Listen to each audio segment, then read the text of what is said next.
what's your biggest pet peeve as an instructor? People thinking they're smarter than the system and having no idea what's in store.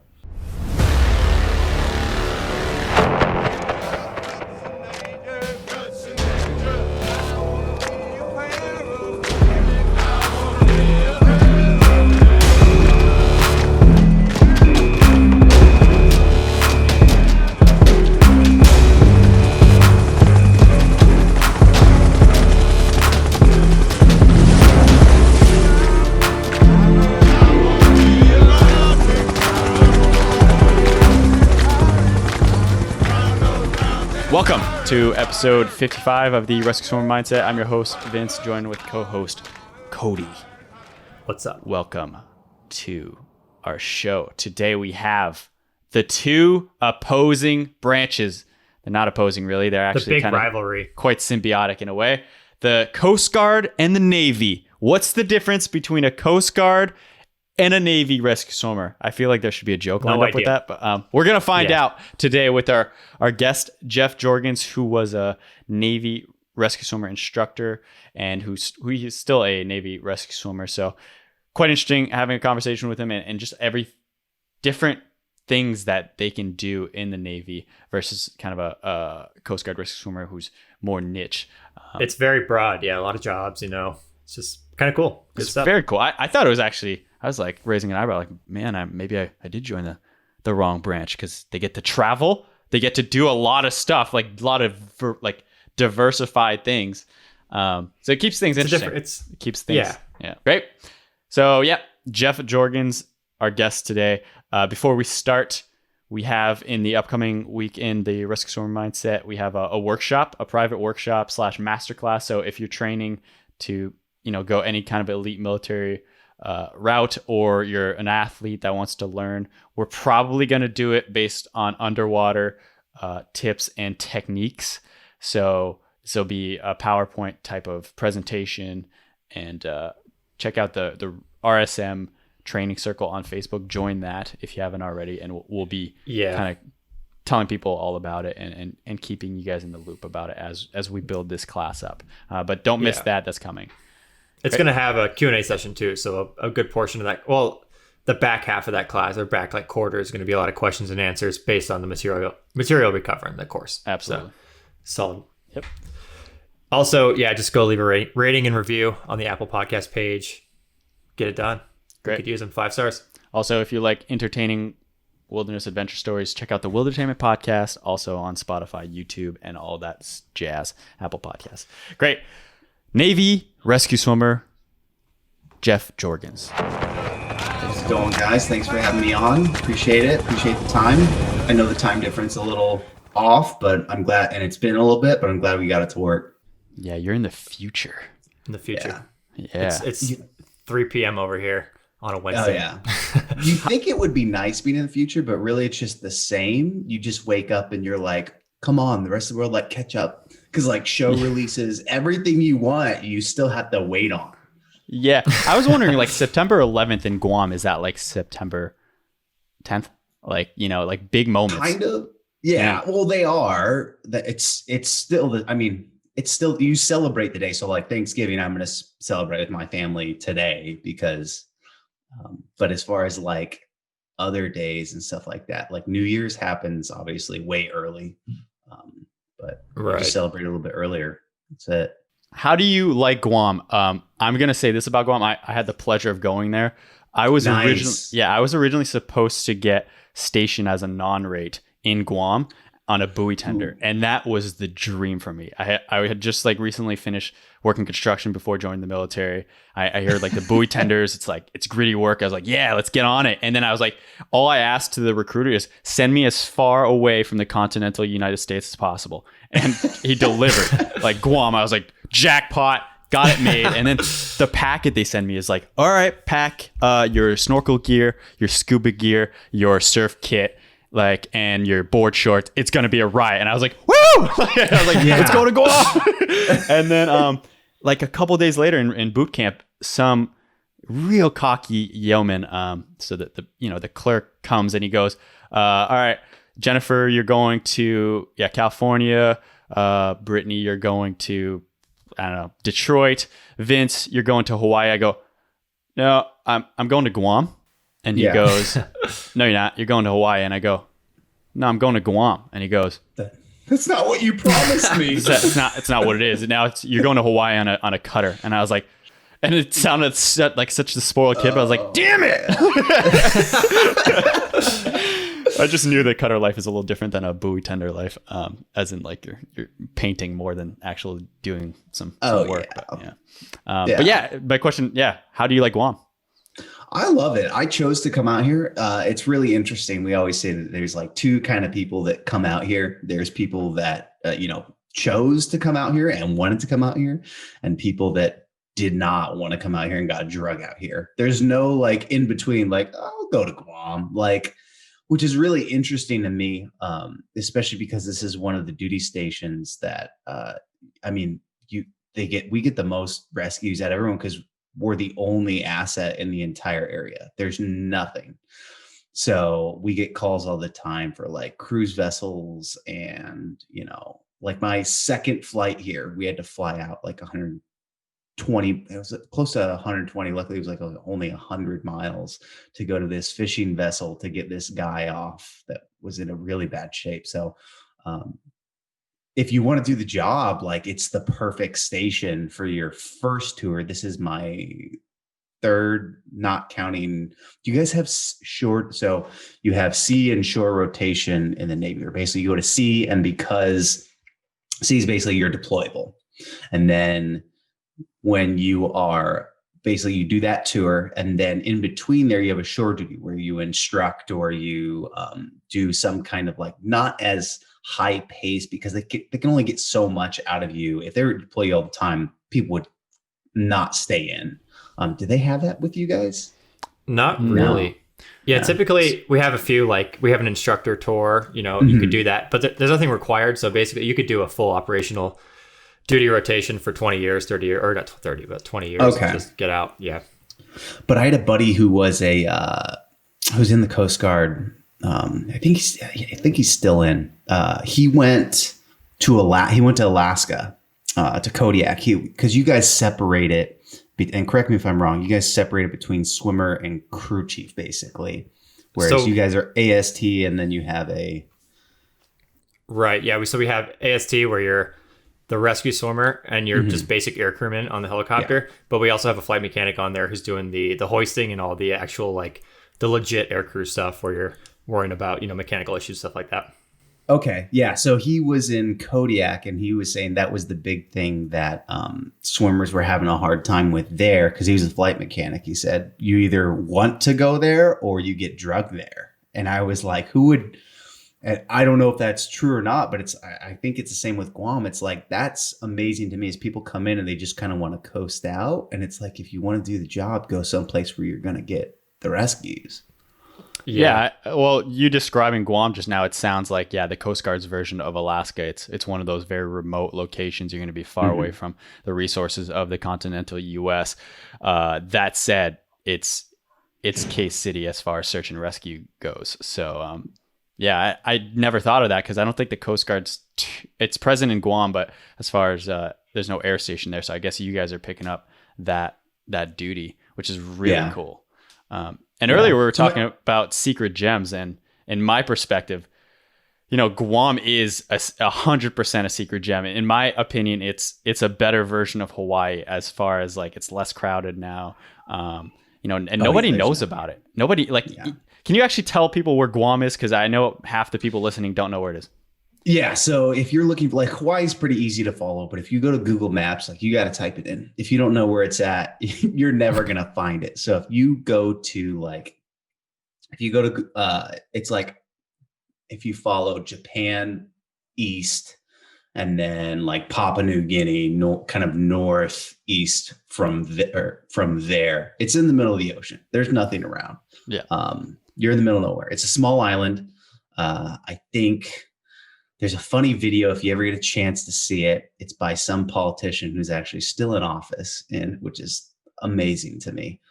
He was briefing an admiral on Guam, And he's like, they're moving a whole bunch of Marines here. And he was concerned that Guam would get so populated that he was afraid it was going to tip over. Like he asked, this is a sitting congressman right now, asked it to an admiral. So that's how small the island is. So you can go the entire island in like an hour from top to bottom, but the max speed is 35 everywhere. So it's really small. It takes forever to get stuff here. So as far as that, but the most beautiful beaches I've been to I've been to all kinds of different places all the world from deployments, but diving is freaking amazing. I was going to say, I think I've talked about it on the podcast before, but I've addressed how sad it is through like traveling the world and going even to Southeast Asia and some of the allegedly most renowned dive spots like Komodo Islands area in Indonesia. Is that Indonesia? Yeah, Indonesia. I've been to Hawaii and just a lot of different places where they say like best scuba diving ever. But, sadly, everything's bleached. I've been even to Australia. It's bleached. It's just sad. Everything's dying. But Guam, back when I went, I think in 2012 or something. Wow. Okay.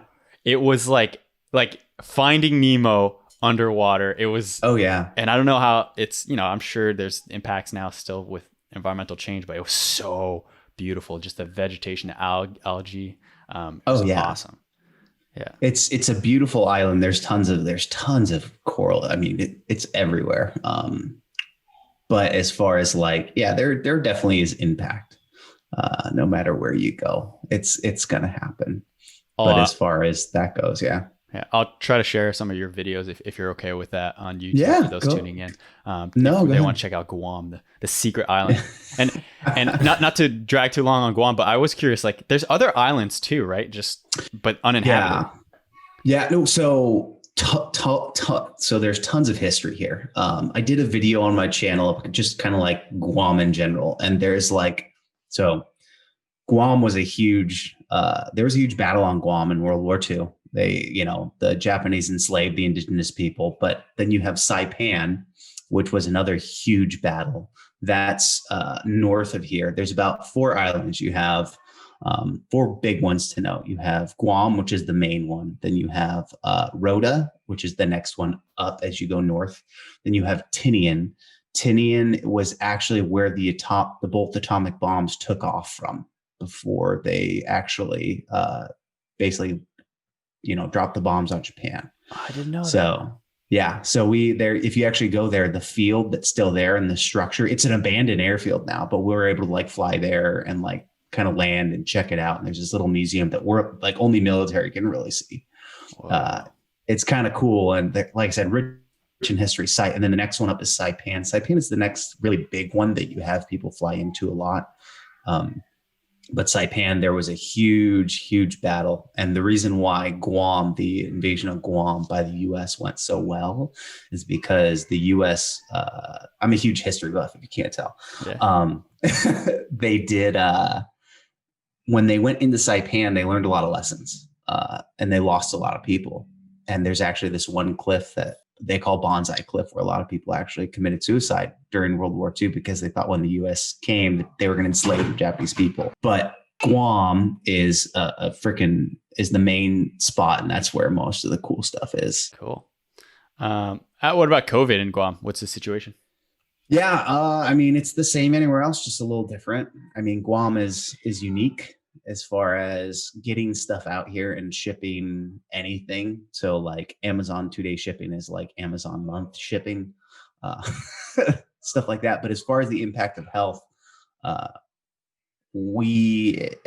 again, I want to preface this also, everything that I say here, and I should have started this, is my own personal opinion because I'm active duty. Nothing is representative of the Navy in any way, shape, or form. So this is my own personal experience and my own opinion, and doesn't represent the Navy in any way.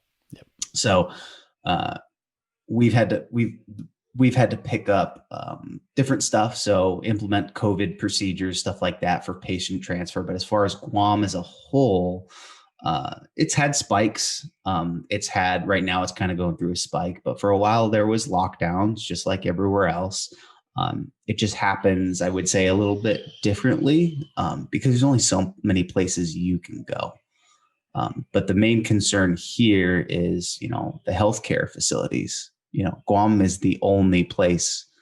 I think on island one time they only had like 20 ventilators or something like that at the hospital. So there was a huge concern because at that point, like, you're not going to be shipping someone super far. Right. So, yeah, crazy. All right, let's get on topic of Navy helicopter rescue swimmers. Okay. Why don't you maybe give us maybe explain what a Navy helicopter rescue swimmer does and maybe a little bit of the day in the life. Okay. So it all depends. I'm sure there's a lot of questions when it comes to that. And a lot of people don't have answers. And the reason why I say that, and again, why I started the channel I did, was because there's no standard day. It's very different. I'll just kind of break down responsibilities, and that's one thing I think is really different from, for example, Coast Guard from Navy. And I'll be honest, there's a lot of guys that join the Navy thinking that as a air rescue candidate who think that all they're going to do is search and rescue, which is, you would want that. That'd be perfect. But the hard part about it is the Navy does, it's a warfighting force. So yes, we do stand SAR alert and we do rescues and all that, but a lot of the stuff is focused towards tactics, whether that be personnel rescue, special operations support, inserts and extracts. Depending on which platform you're in, you might do sub hunting. But a normal day varies dramatically. One day I might wake up and do a recoil on a gun shoot on a 240 or a gal, which is a 7.62, basically crew serve weapon or machine gun for your average person. Or I might do a gal shoot, which is a 50 cal machine gun or crew serve weapon. Or I might just go fly around the island and get currency on different stuff. I might, we do unprepared landing. So they call it turf. So you go land in a field and re-up certain currencies, or you might work with external forces doing anti-piracy training, inserting guys onto a ship and then putting, snipers on board. Now, that's not all the time. A normal day, I would say, is coming in, fulfilling whatever flight you have on the flight schedule, if you are flying that day. If not, there's a lot of ground maintenance as far as not necessarily not working on the helicopter, but logs and records, making sure everyone's current.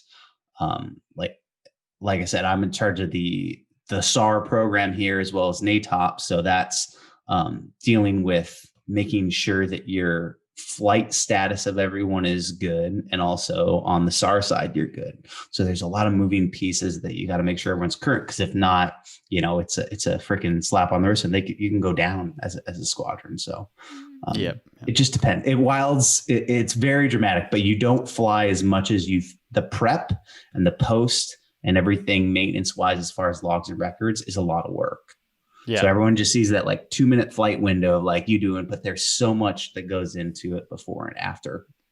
Yeah. Maybe Cody, you can do a comparison of what the Coast Guard rescue swimmers do versus what Jeff just explained. Yeah. I mean, I guess my one question also would be, how many times a week would you fly? And does it vary based on your seniority? So a lot of times in the Coast Guard, the younger guys or females will get in, and fly more often. And then as you kind of advance and get a little older, you're doing more paperwork and the computer side, trying to do all the currencies and keeping the logs and stuff.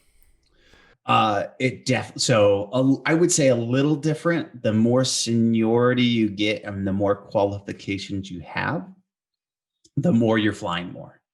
Because you're qualifying the new guys. So you'll go through your 2-year pipeline. You'll get to your squadron, and then you'll be getting ready to get current. So yeah, you'll still have flights. You still probably have to get fully qualified from the moment you get to your squadron to the fact that you're a qualified aviation rescue swimmer in all mission sets, or as what you're supposed to be. It's going to take you about another 1.5 to 2 years. So by the time you're fully qualified in the Navy, I would say fully qualified, you can still branch out different areas. It's going to take you 4 years. So would you say that's from start to finish? So you're out of boot camp, Yep. What somebody that's really squared away, how fast do you think he could become a fully qualified rescue swimmer? That's a good question. It depends on a lot of different factors. It depends on where you're going and the op tempo. Like I got to my first command back in 2010, and I deployed out like I think it was like 4 or 5 months later. When you're on deployment, you're not doing those training flights as you used to. So there's like you're deployed operationally, but at the same time, like during my deployment, I was part of the Fukushima tsunami relief. Like, so you're doing stuff in deployment, but you're not getting up that. So it just depends. The fastest you could do it, I think, maybe, I mean, 3 years, maybe, but I think that would even be a stretch to get like fully qualified. What did you do as far as the tsunami goes? So we were actually heading from Guam to Japan, and we were maybe like 300 miles off the coast, and we saw we were coming into dinner and we saw the tsunami hit. And at that point, the Reagan wasn't out with us yet. We were kind of part of the Reagan strike group, and we were waiting for them to come meet us up. And we were headed to Sasebo, which is very south of Japan. So we headed straight up to Japan. At that point, we were the only 6 basically rescue swimmers with 2 Sierras that could actually do anything. So the moment we could sense, and the Reagan showed up, the moment we could take off, we basically took off and affected basically assisting the local population however we could. I mean, we were flying, and there was like a whole house that was 50 miles out just in the water floating. It was the most disaster I've ever seen. Like out in the ocean, you mean? Oh, out in the ocean. Like before you even got there was ships, cargo containers, like all kinds of stuff. You know, some stuff I won't talk about, some stuff, you know, like I said, the house, but really sad. But the amount of stuff that we were able to do there was definitely rewarding to see that like directly. The impact you made was something that I'll never forget. But on top of that, I'll never forget flying around and understanding like the Fukushima plant had just blown up and we didn't know about it. And they took us back, and it was something straight out of a movie where they kind of quarantined us and Geiger counters and started taking our flight gear, you know. Wow. Fun times.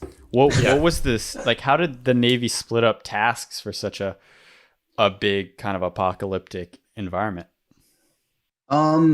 So they learned a lot from, so if you talk to any swimmers that were part of the hurricane relief in New Orleans, a lot of the senior guys, a lot of lessons were learned there, because I think the big issue and the way they orchestrated it, and the difference was the airspace was definitely an issue.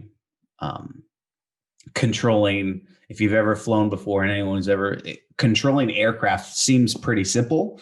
But when you have a ton of people in a small area and orchestrating who goes where and who needs what is a logistics nightmare. So they had basically a C2 or command and control that everyone reported to. And when you landed in a zone or you landed somewhere, and they kind of, okay, who needs what, what's where. And you basically kind of, whoever had the best resources at that time, because we would be loaded up with like, let's say women's hygiene products that needed to get somewhere because they didn't have them.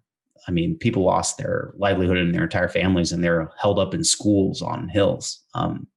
Well, who needs it? So who needs it the most, and basically command and control, in a sense, without getting too deep into it, would say, okay, this aircraft needs to land here and deliver this and then go here. And it was very tightly organized. We would land, go find out what they needed, if anyone was nearby that needed help, and then come back and relay that back. And it was a giant orchestrated event. It was really cool to see. You being on scene though, what is it like interacting with the Japanese and like the language barrier? You get pointy talkies is what they call it. So it's basically like a piece of paper that, hey, here's, what do you need? Do you need this? Like, hey, here's where I am wanting to help. I really, us on that deployment, I mean, all of us, there was a huge amount of respect that we had for the Japanese people and what they went through. The big thing I would say is one of our crews landed in a zone, and there was like just down the street, there was this shopping center there's 100 people lined up. And this is maybe like 4 or 5 days after, money in hand, waiting to buy whatever they could from this grocery store. And it's probably the only grocery store for a long ways.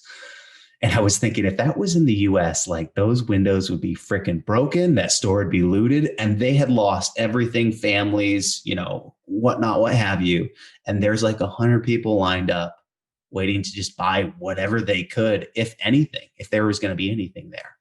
Yeah. So as far as like the language barrier, there was a ton of respect, just all around. You knew you're just there. They knew you were there to help, and we knew that we were there to help in any way we could. Well, it's such an honor and respect based culture, having been there. Oh, so yeah. like the reason I went to Guam is because I first flew out to my cutter that was in Japan. And then, so I got to patrol out there, like in the ocean, and then we'd come back to port there. And yeah, the first thing I noticed from the Japanese people were one of the things that everyone that goes to Japan will notice is like, there's no trash anywhere, but there's also no trash cans anywhere. And you're like, what am I doing with my banana peel? And I remember walking miles and miles and being like, I don't know what to do with my banana peel. And I had to go into I think I went to like the 7-Eleven type store, and I felt bad and I wanted to be respectful. So I bought a lot of things, and I was like, by the way, can you throw this out? And she was like, oh, like she could tell I was like a white person that couldn't speak Japanese, and like, I was ignorant. So why is this dude handing me a banana peel? I know, it was awkward. But yeah, like, so I guess you describing it, like, how were the Japanese acting in such a horrific environment? Were they still like such a prestigious people, or? Oh yeah, you land into, that's one. We landed in schoolyards where they pushed away like all the schoolyard equipment so you could land, and you landed, and there was an organized structure at that wherever you landed. Like everyone knew who you needed to talk to. Hey, we landed in Pointy-Talkie. Hey, what do you guys need? Oh, you need to go talk to this guy. This guy knows English. Like, this is what we need. We landed somewhere and we were told, landed somewhere and we were told that they needed these, all of these resources that we had on our aircraft. We landed and they wouldn't take them. We had to force them to take what we had. Like, no, and they lined up, and we just hand over hand, like in a giant, like they had some guy go in, a whole bunch of people came out, and they started basically a chain gang and threw everything, and we got everything in. But it was like twisting arms to get them to take it. Like, no, like we landed here. We're not taking off until this is out of our aircraft. You're doing like, you're not doing us a favor. We need to get rid of this to take off. We need to be lighter. That would be a different story in America. I feel like you got Americans. Give me that. Where were you? It took hours. Like Indonesia, we had guys that were part of was Indonesia or Haiti, the Haiti relief, and they would storm the helicopter the moment they landed. Sometimes they had kids throwing water bottles into the rotor arc. Well, that's so cool. So you, I guess one of the things I'm already finding out about being a Navy helicopter rescue swimmer is, you get to really help in these disasters, but internationally. Like, Cody, do you know, was the Coast Guard Aviation very involved in Haiti? I think it might have been. I think they actually were there were some air crews deployed there. I just don't know how many. I don't know anyone who was a part of it. Yeah. So, yeah. But so anyway, that's what I would say. Yeah. I was gonna say that what I say is a big difference is like from what I understand, and like your guys' bread and butter and everything you do, your primary focus is aviation, search and rescue, and medevacs. And PJs, for example, Air Force PJs, they deal with all inland SAR stuff. So that's U.S. inland SAR related stuff mostly, and what they call personnel rescue, combat search and rescue. The Navy, because they can kind of be everywhere, we have to be and we always say it, jack of all trades. Like, we train to combat search and rescue syllabus or personnel rescue, and we train to maritime, but we also train to overland. Like, we kind of, if you look at the organization of how they break up responsibilities, like Coast Guard Sector Guam out here, that's who we kind of get all the calls through because they're maritime mainly, but we get called on it. But we have to do a lot of everything. There's guys in our command right now who have had to do combat search and rescue in Iraq. The squadron I'm at right now had the Iraqi air ambulance that was an armored medevac detachment that was permanently based in Iraq. So we just have to kind of do everything, which can be a lot for some people. Some people show up and never get any rescues and never do anything. And it's kind of luck of the draw. Honestly, sometimes. Well, I think it's really cool. It keeps you on your toes as far as you have so many different things. It is different. Actually, you said a rescue swimmer in the Coast Guard mostly focuses on search and rescue to an extent. Like I said, I don't know. Correct me if I'm wrong.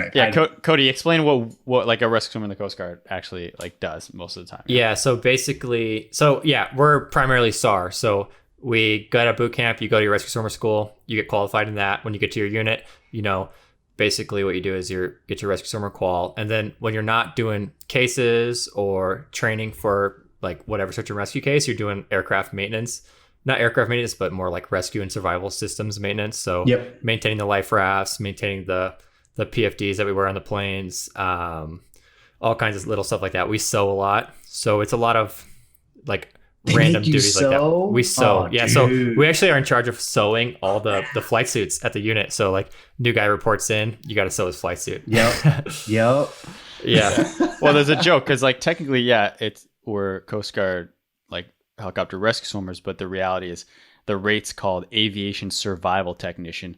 And the joke that's ongoing with the other rates in the Coast Guard, it's like they call us the Aviation Sewing Technicians, right? Oh my gosh. And that certainly isn't what most of our actual work goes in the day. It is mostly focused on survival gear. Basically, the new guy's doing the sewing. So a new person shows up, he's sewing or she's sewing for the next like 6 months, basically. Yeah. So I was going to say something I forgot to bring up too, and a big difference as well, that you bring up a good point, like new guys. So part of our pipeline is knowing everything about the aircraft. So your flight technician or is that what you call them? We call them crew chiefs. It's flight mechanic. The flight mechanic. Okay. We do that role too. So we have to basically, senior guys turn into crew chiefs. They don't necessarily fulfill the role of a rescue swimmer. So like now they changed the name of it. They call it a utility crewman. But you got to know everything about it. So we do, and back in the day right before I came in, rescue swimmers they didn't have a rate. They didn't have a job. They were actually maintainers that flew and held qualifications. So the guys that I got trained up by, maintenance was a huge thing. I worked on a helicopter all the time. We helped with phase maintenance. I'm sure you have the same thing in the Coast Guard. So, pulling stuff off. So understanding everything about the aircraft is a huge, huge deal for us because you're the only show in town. So there's no separation. You're fulfilling the role of a crew chief, or you might be fulfilling the role of the second crewman / swimmer. So if you're, I guess if you get called out for a case, you have your two pilots flying, or you're in 60s normally, right? Mm-hmm. Okay, so you're flying in 60. You have two pilots. Is there an air crewman? So is that your crew chief, who is also a rescue swimmer, and then there's also another rescue swimmer / crew chief, or how's that work? Yes. So the way it's broken down, you got your two pilots. Obviously, you got two seats up front, and then in back, depending on the command, most of the time, at most commands out there, you're going to have a crew chief who's going to be a senior guy, who's usually got more time. Sometimes they'll be the swimmer, but they will be the crew chief. They are 99.9% of the time rescue swimmers. There are what they call dry crewmen who are in the community, who are holdovers from other stuff that don't hold the rescue swimmer qual, and that's all they can do. They can be the crew chief. They're basically the flight technician, but you'll be the crew chief, and then you will have a swimmer, a rescue swimmer. Out here, we have what's called an SMT with us, a SAR Med Tech, that is basically a corpsman, and they can do, IOs, all kinds of stuff that we, push drugs. They hold a little bit higher medical understanding and, qualifications than us. So how we work it out here is you got the crew chief that's running the hoist and you call them cases. I'll call them a case just for simplicity's sake. crew chief gets the swimmer in and out. Once they get in, the swimmer assists the SMT with medical related stuff because they're the subject matter expert in that moment in time. Okay. Yeah, that's interesting. What's your medical background? Do they send you to EMT school or? Nope. They do not send you to EMT school.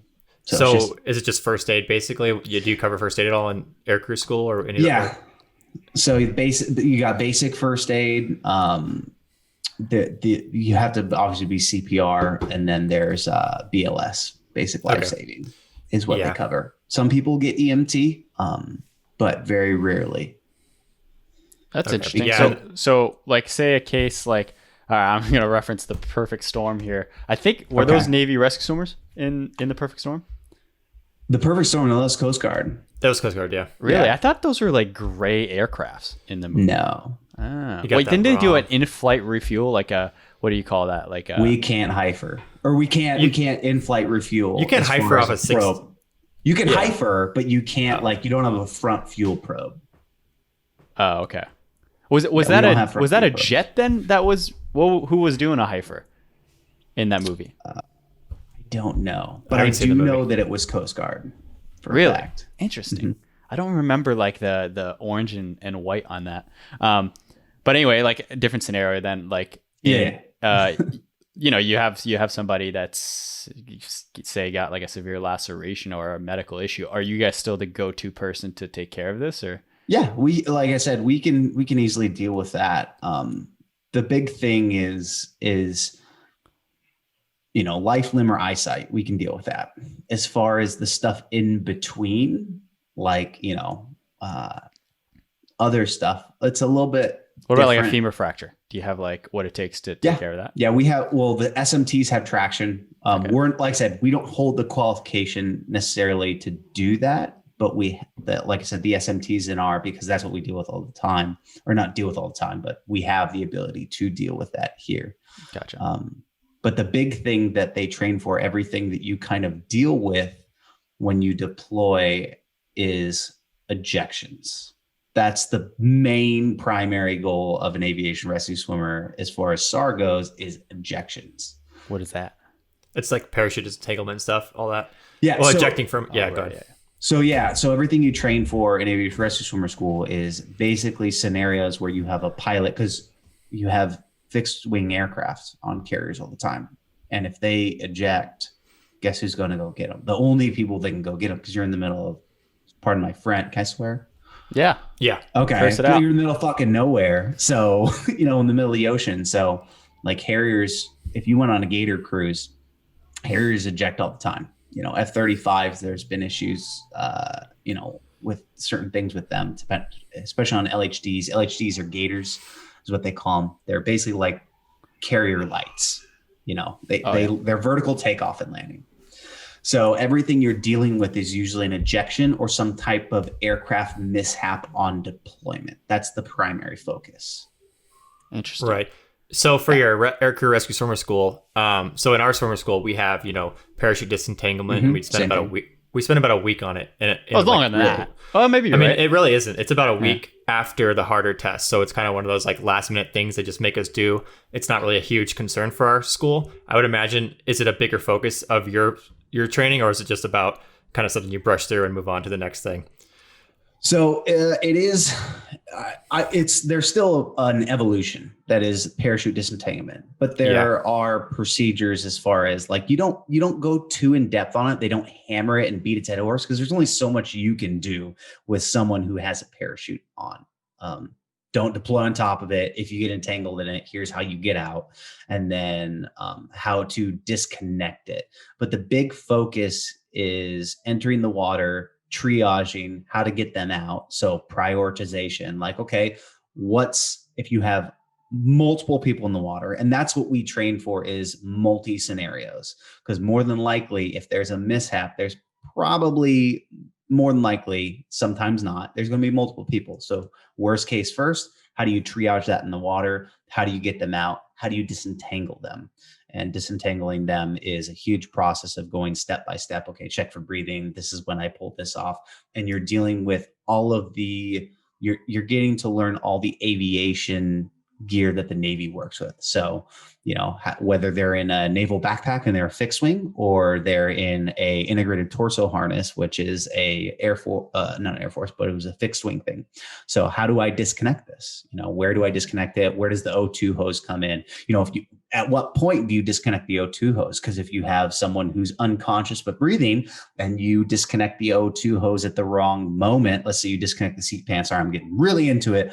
If you disconnect the seat pan, which is the base plate, on the pilot, if you disconnect the seat pan without disconnecting the O2 hose that goes to their mask, it'll pull them face down in the water.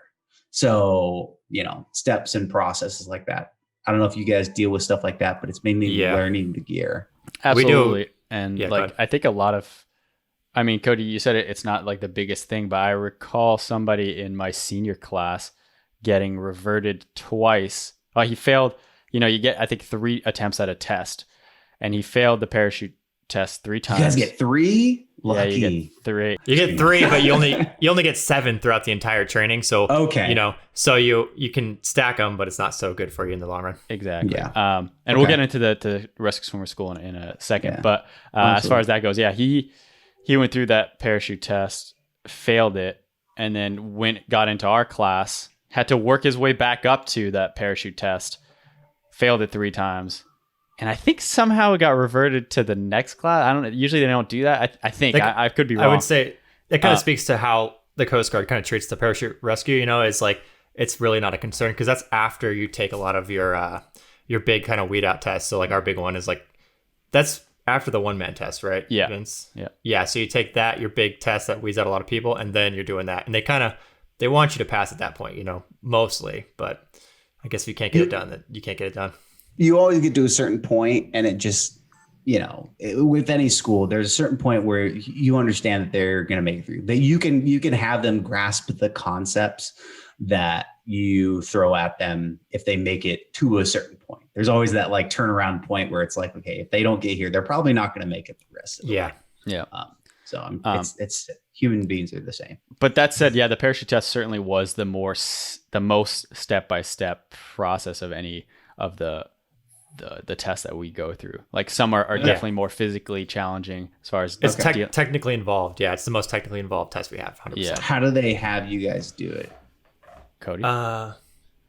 Remember? We've been out for a while, so like it'll be fun to try to let's try to remember the step-by-step process. No, I have no idea about the step-by-step process. Like I could not remember any steps, but I couldn't even tell you honestly. The big thing is trying to think. We have these steps. I want to say it was I'm going to go through it. I want to start like we're going to butcher this and current rescue swimmers we do apologize. We apologize because we apologize because it's been a while. But we're in college now. We study other stuff. And whoever's an airman, rescue swimmer, don't take this to Q, and then consult actual aviation survival technicians currently in the Coast Guard for this. So that's my fair warning. Yeah, run through a rescue swimmer school test. Yeah.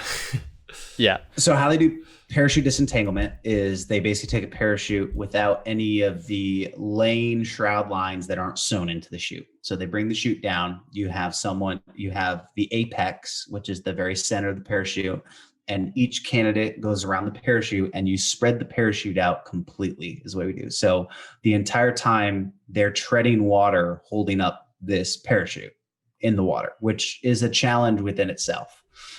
Yep. And then every person takes a turn entering the parachute, and they turn over onto their back, and what they're taught is they grab a shroud line and they follow that shroud line to the apex, and you grab the shroud line and you punch up to create an air pocket. So this is like worst case scenario, you're under the parachute. So all of the other swimmers are holding the parachute, basically, depending on how horrible of a class it is.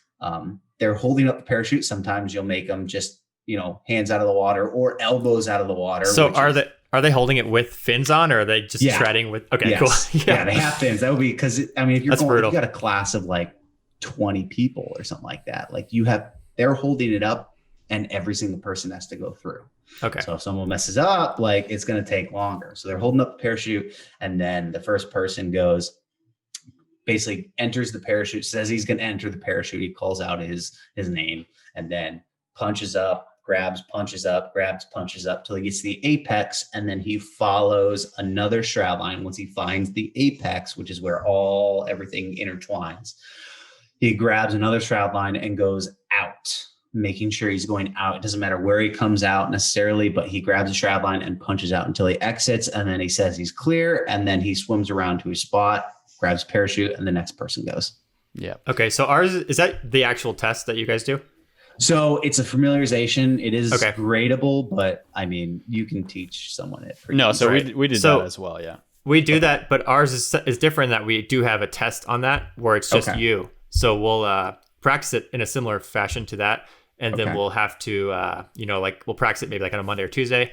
And then maybe Thursday, Friday. On Thursday, we start the test. So everyone's waiting in the locker room and one guy at a time will go out, take the test, and they'll have to, do all the steps. So get in there, find the shroud line, get your whoever's the downed aviator, you got to pull them out, do all the steps, get them into the helicopter. So it's like a full on test. Okay. So I guess that would be the only difference. But the thing is it a ballooned parachute on top of him? Yes. It's a balloon on top of him. And so you have to go under there, get in, punch your way out. I remember all that. Wait. You guys go under the parachute? Hold on. No. So it's coming back to me now. So we grab the shroud line and we pull him out. Yes. Okay. And then we put him in a tow, disconnect him with the steps, and then we have to hoist him into the helicopter. So that was what I just described was parachute disentanglements, or parachute basically, entanglement if you were to get in there. But as far as, because we deal with parachutes all the time, when we do multis, we deal with like integrated torso harness, stuff like that. Every single time we do a multi-evolution that is graded, and more than likely someone's going to have a parachute.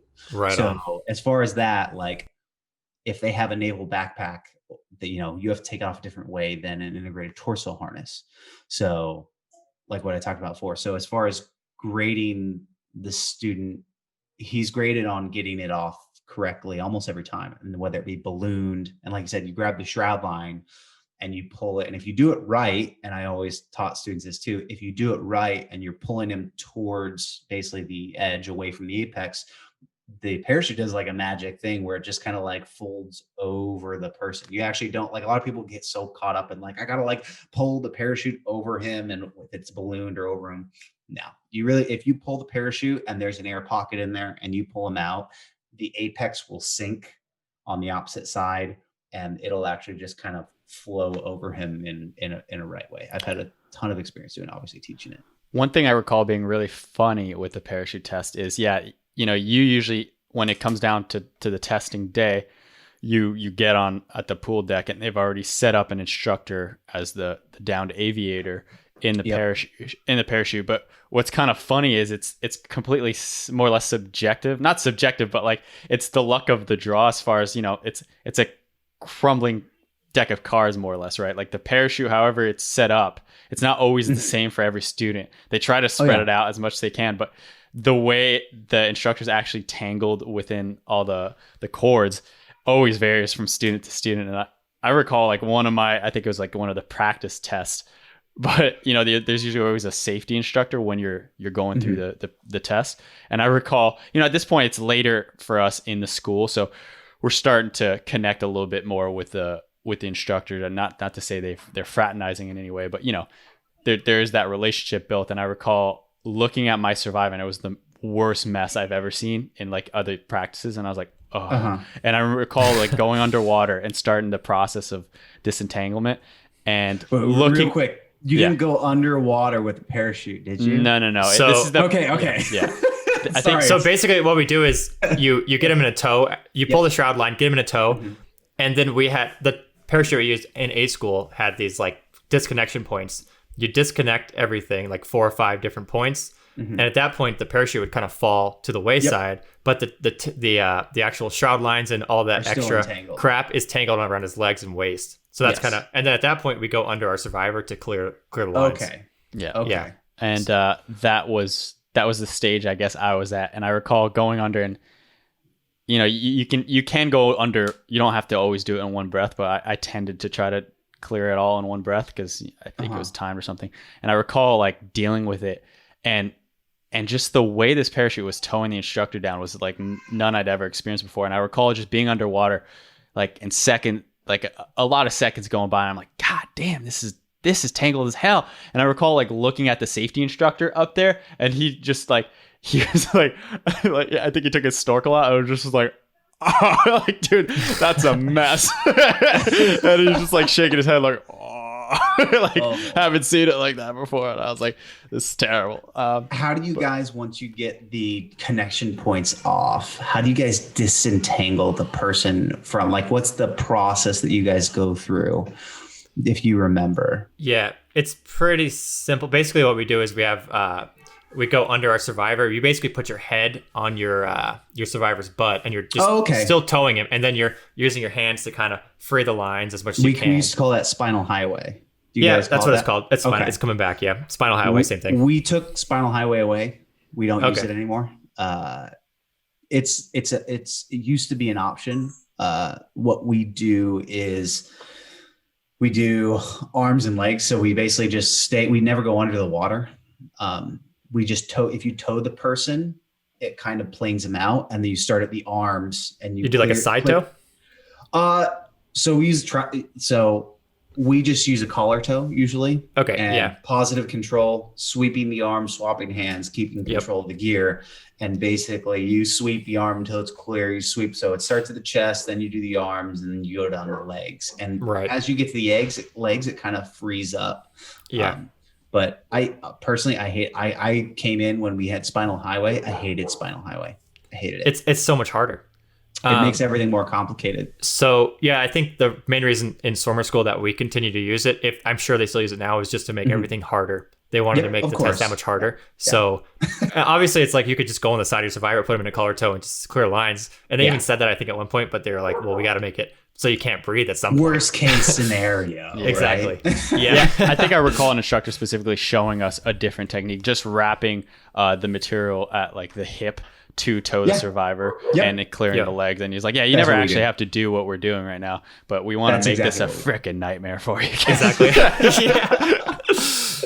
Yeah, you just basically, you basically, what we do is we take the arm, what we would teach them, you take the material of their arm and you wrap once, because the arm's clear and you don't want it to kind of be, especially if they're unconscious. So you wrap that material of the arm, and then you take the actual flight suit or whatever they have in the pant leg, and then you clear the leg with the other arm. So now you're just kind of like towing them this way, and they're basically horizontal like this. Yeah. And their legs are here, head's there, and you're just sweeping that leg, and then you just spin them around, do the same thing. Now, what would you say is the most challenging test in Navy Rescue Swimmer School? So going through myself, I don't know, just everything's a little different for everyone. I would say the big thing that people usually fail on, from my own experience, is breaks, holds, escapes, and releases. And that's just water, because that's very early on. People have a hard time with that as far as like going under the water. Since then we've adopted the way that you guys do it. Before we used to do the whole suck, tuck, and duck, go under, and now we've transitioned to, I believe, what you guys still do, which is underwater Jiu Jitsu essentially. You don't go under the water. Did you guys have that when you were in? So when we went through, and so I went through in 2013, Vince went through late 2013, 2014. Okay. We were doing suck, tuck, and duck. Okay. So recently, for those of you watching suck, duck, and duck, it's just suck, tuck, and duck is like you take a breath in, you tuck your chin so they don't collapse your airway, and then you go under the water. Yeah, and like the rationale behind that is when you go underwater, usually a survivor is going to kind of let go, free up, and So yeah, we've heard about the underwater jiu-jitsu, but we haven't really seen it or heard and talked to anyone who actually has done it before. So, were you when you were an instructor, were you guys teaching that, or no? You were still doing suck, tuck, and duck? When I got out here to Guam, is when they transitioned into it. So I came out here, had to learn it all, and now that's the standard now. The big thing is you don't go under the water. I'm sure you heard.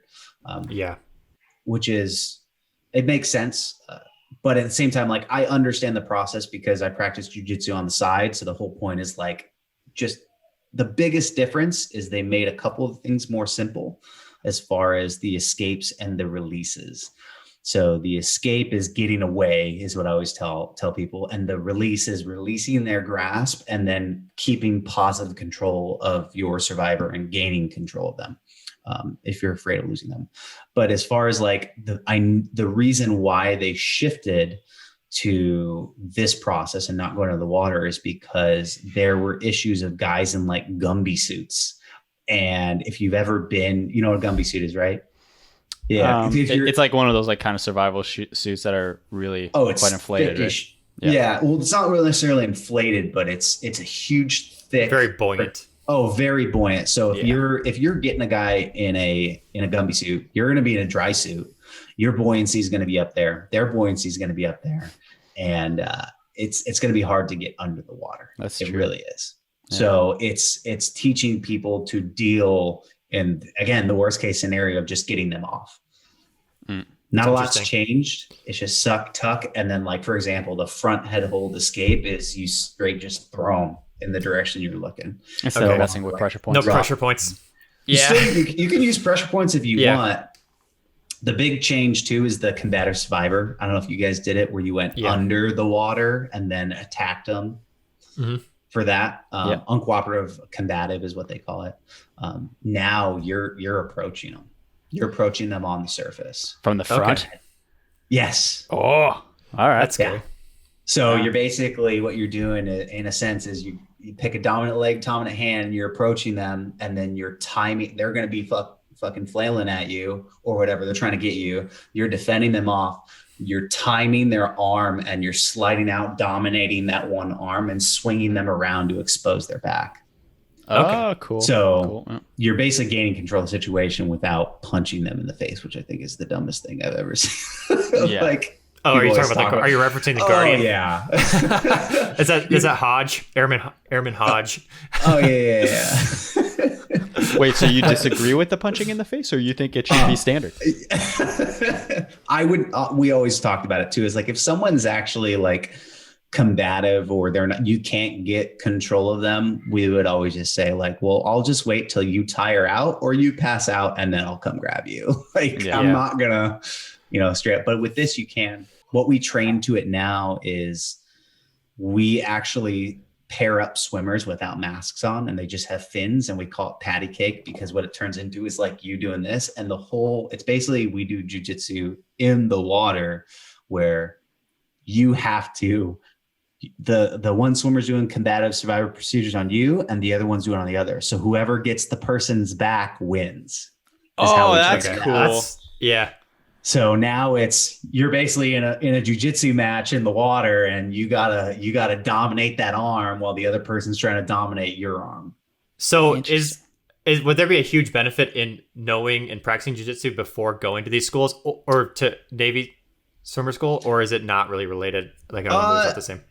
As far as that, maybe there's some weird stuff about it that doesn't play into it. I know the guy that did create these procedures, I think he's a black belt now in jiu-jitsu. I think I know him. I think we talked about him on the previous podcast with Caleb Flippin. So it's 𝐿𝐼𝐻𝐿𝐼𝐻, but I won't say his full name, but like I think it's probably. Well, so did they implement them separately in the Navy and the Coast Guard, or is it the same guy? Is that? So they implemented them in the Coast Guard, and then we adopted them. So I think I know. So yeah, that's interesting. So this is the videos that we have that we train new guys on are that guy that you guys are talking about. Well, that's cool. Yeah, big, tall. By big, I don't mean like that stocky, but he's jacked. On. He's lengthy. Very tall, like 6'4" something. Bald head. Yeah, and just he was when I was going through like the program of becoming a rescue swimmer. We had the airman program, so you'd go to an air station and work under the rescue swimmers. And he was a second class at that time. Yeah, and just scared the crap out of me. Oh my god, dude! Like whenever oh man, we better had our stuff like squared away when he would walk in, because I was like, he was the one that I shouldn't say that. Nah, I won't say it, but I'll say it. Yeah, he had us like doing as he was big on punishment. So like if one of the, I think the punishment was we couldn't tread water with bricks, actually 2 bricks with no fins, because he could very well easily with his big old feet.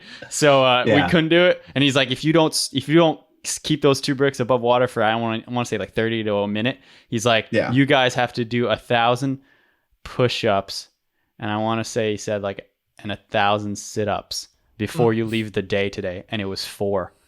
And we were like, and this is after beating us in like on a workout and in the pool. And we were like, okay. And we didn't make it. So we were there. I think it was like 7 or 8 at night or something. It was late. Okay. And the senior chief, who's like not even part really so much of the shop, he's part of the command. So he's not really in the rescue swimmer environment per se. But the senior chief rescue swimmer happened to walk by, and he's such a sweetheart. And he goes like, he kind of got a smirk. He's like, what's going on, boys? And we're just like, dude, our face is like flush. It's just not healthy at this point. You could tell the push-ups, like we got the form kinda, but it's like things are starting to squeak, you know, like it's rusty. Like the joints are no longer moving properly. And he goes like, what are you guys doing? We're just like completing our requirements. And he goes like, what do you mean requirements? And we're like, we got to do 1,000 push-ups and 1,000 sit-ups. He goes like, what are you at? And like we had like a sheet, and we're like, well, I've got like 750. He's got 820. He's got like 610. And then he goes like, well, and why are you guys doing this? Because like that's not part of anything. And he goes like, why are you guys doing this? And we were like, well, you know, we were told because you know, the guy that does jiu-jitsu would jiu-jitsu us if we didn't. No, but yeah, and he just goes like, hold on a second. And that guy was long gone. He was, you know, having dinner probably with his family at this point. Yeah. But you know, the night swimmers were there, and he goes like, are they, let's just cut this. This is done. We're not doing this. Like, dude, their shoulders popping out of their sockets. Like, we need these guys to keep working out. There definitely is that. There definitely is that with, you know, you have, we had a name for it. It was called, and I would label that as that. There is a standard operating procedures that every instructor like goes by. We call it the RSSTP. So this is what you're allowed to do. This is what you're not allowed to do. There's a huge case study back in the day that we always, when we go through rescue swimmer instructor school, that we go over. It's called the 𝐕𝐸𝐾𝐬 incident. Is basically these instructors killed a student. It was horrible. The dudes went, one of the dudes went to jail. They played what's called sharks and minnows, which you can no longer do. I'm sure you've heard of it. Yeah, it's banned. We used to do it too. It was banned from our school. Wait, so you're saying a Navy rescue swimmer instructor happened to, you know, kill a candidate with this sharks and minnows? Can you explain what that is? So sharks and minnows is basically the instructors are the sharks, and you have minnows, and basically you got to make it from one end of the pool to the other underwater. Is what the way I had always when I swam, that's how we played it. We're not allowed to play it in the Navy, so I don't know if they did it differently back in the day. Mind you, this is back in the 80s that this happened. Yeah. So there was this one candidate that was a little bit weaker, and they basically they drug him in the water, and the instructors kept basically dragging him under the water, and they made the entire class basically about face turn around, and I think they made him sing a song. I can't remember what it is, while they basically kept pulling this kid under the water, and he eventually died. Let me first and foremost say, like, there's never been an incident since then. Those instructors should be freaking, their punishment was well due. I can't remember exactly what it was, and everyone that was around that knew it was happening, they were out of line and they got punished. I think the guy who did it ended up going to jail. Was it because they didn't like the kid, or what do you think it was? It definitely was. And that's the thing that I think a lot of people don't understand. And let me just preface it with this. There's going to be students that are better at something than other, and some that you as an instructor, your personality necessarily doesn't fit with, which is fine, but that doesn't matter. It doesn't matter who you like, who you don't like. You're there to train students. There are some instructors that are better at separating that than others, wholeheartedly. But the basic premise of it, and what I will say is, and my wife gave me shit all the time. We call it instructor mode, basically, where you can turn it on really quick and then literally turn around and start laughing. Like, it's just something that you deal with it, so on and so forth.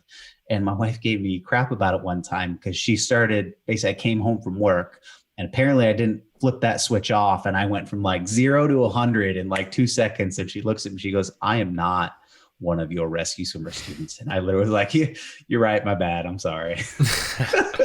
But they What was it, like funny. the kids' toys were laying around, or like I subbed like that. You heard them knocking on the door. I can't remember. It was a while ago. But yeah, like I said, there are instructors that are better than others, just like in any job, and making that separation. That's why I ended up, while I was an instructor, I pursued my degree in psychology and got it in psychology, because understanding the inner workings of what motivates students, what they do, how they do certain things, how to communicate better, like that really drove me to get my BS in psychology. And it made me a better instructor, I think. What kind of revelations would you say you've come to by studying that and, noticing these candidates on a day-to-day basis? So the big thing I would say is the difference between authoritarian rule and authoritative, basically, styles of, it's a parenting style. So authoritarian rule, and I'm sure you've seen it, you're going to do what I say, no matter what I say, and you will get punished, and I won't tell you why. It's all the time. You're going to do this, and this is why. I came in, I will say, under that mindset, like I'm an instructor, you're going to listen to me. This is what you're going to do. And I shifted that. Yeah, I still held people accountable. I still turned on, you still got to give that tough love where necessary. And that's what it was tough love, but authoritative, parenting style. It sounds stupid that I'm calling it's parenting style, but it applies to any type of mentorship or leadership. It's a leadership style too, is I'm still gonna correct where necessary. And there's, again, to fall back and not to digress too far, there's a spectrum. A lot of people think it's just an on and off switch. There's instructor on and off where they're just yelling at you and then they're not talking to you. But there's varying degrees of where you apply pressure. And if you just turn it on or off, you can hurt students, in a sense, or turn them sour. So that spectrum applied to an authoritative type of leadership is, I'm going to win you over to my side by explaining why you're doing what you're doing. And if something doesn't make sense, I have failed as an instructor not explaining to that properly to you. If you don't understand something, it's not because you're a bad learner, it's because I'm a bad teacher. And I need to make sure that you understand it. Now, there are those cases where people just aren't physically apt. And sometimes my teaching style doesn't best communicate to a student. So I might have to get another instructor who teaches a little different to talk to this student and teach him. So when someone would fail something, we would always do remediation, and remediation is always with a different instructor, because that instructor teaching, they might not be communicating it the way that student needs to hear it. And That's a lot of times, so smart. a lot of times that fixed it, because that instructor is getting frustrated because his teaching style necessarily isn't getting through to them. And now you got a new guy, and I'd see it all the time. I'd be teaching a student and he's not getting it. You do remediation, someone else tests him again, and he passes. What would you say was your teaching style? I was more disappointed dad. Disappointed dad? Is that what you just said? Yeah, that's what I would say. I mean, I would still, crank it up, especially when they were not performing. But it wasn't like I wouldn't go crazy. I found the best way, especially like during PT, when someone wasn't performing. And I learned this from my senior chief too, who's a great guy.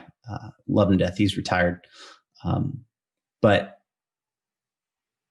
talking to them, when you're just talking to someone, when the moment you start screaming at someone, people are going to tune you out.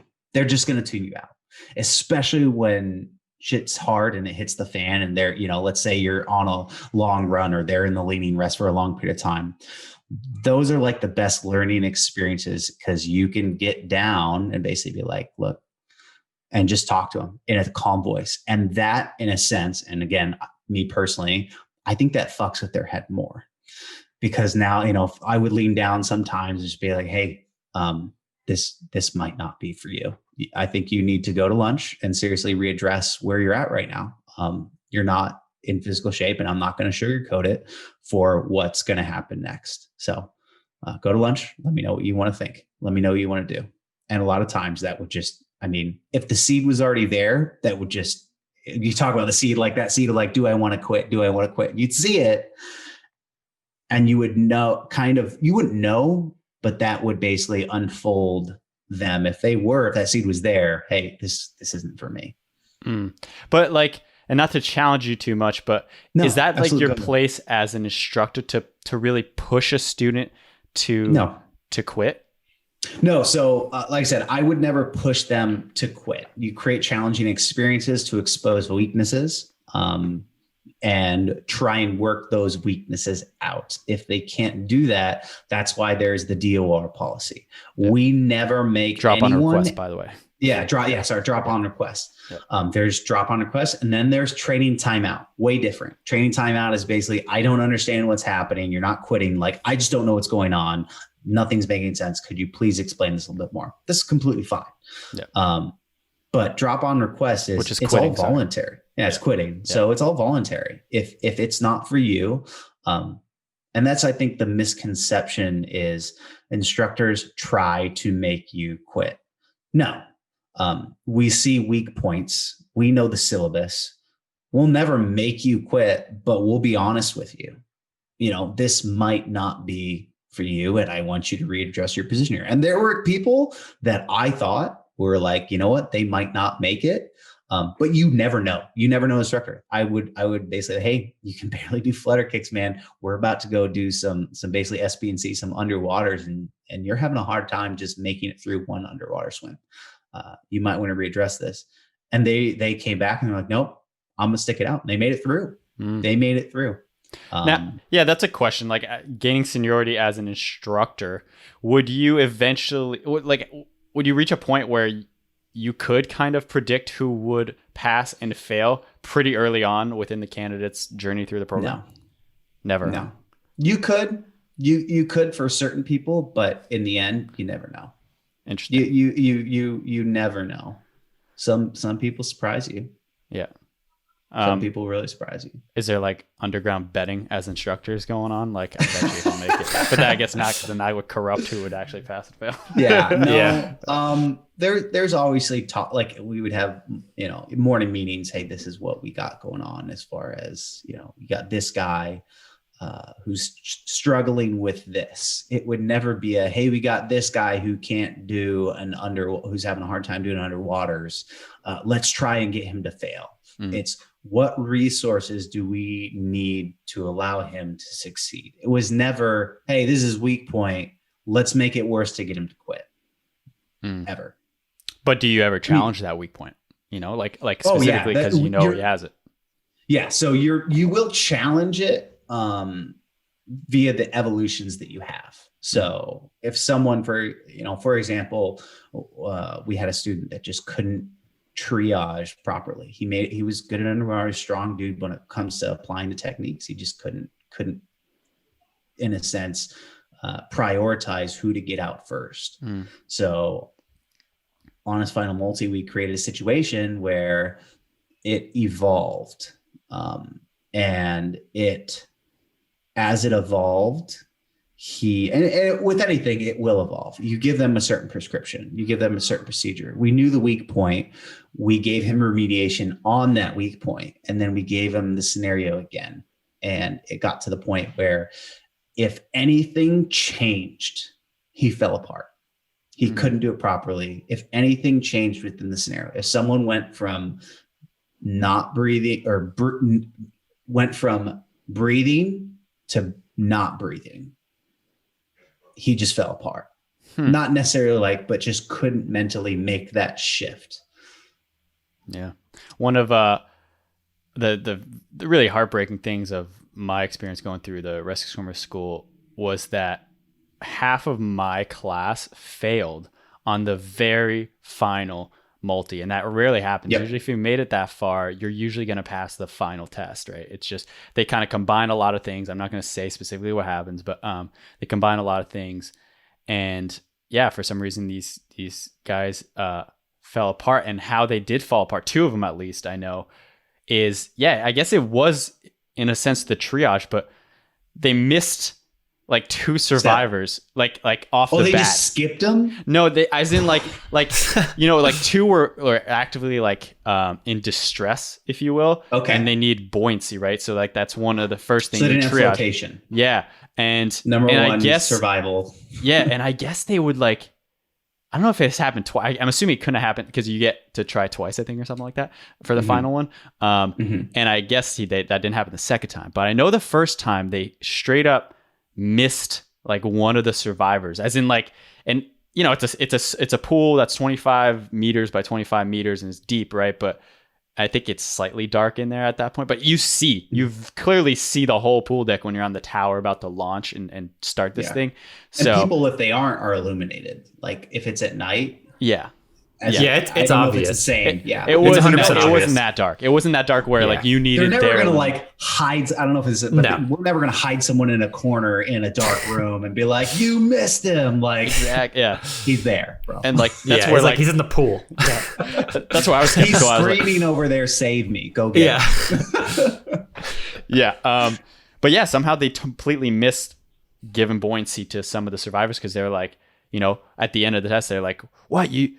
Why didn't you attend to like these survivors? And they were saying like, I didn't even see him. Like, and they're like, well, he's drowned now. Like it's too late. You dealt with the, like, I won't say specifically who, but like one of the other survivors instead of addressing this issue. And it was kind of sad. And me personally, I was like, how is that what made you fail? And then these are good friends of mine. I was really frustrated. I was like, but really? Like what? You didn't look? I don't understand. Like, first of all, personally, I would kind of peek as you're getting out on the pool deck, right? You kind of like, you know, let's be real, that you're not out there with blindfolds. Like you're counting how many people are in the water immediately. Yeah, I'm like, first thing I'm like, okay, all right, that's what I'm dealing with. All right. Like technically you're supposed to be eyes front, right? But like all right, I see what's going on here. Yeah. And that's one thing I say though, that for example, with that example is that I gave earlier, and what you just pointed out was the ability to step outside, not just yourself, but people get tunnel vision. That's what screws them. They get focused on one point and they forget about the big picture.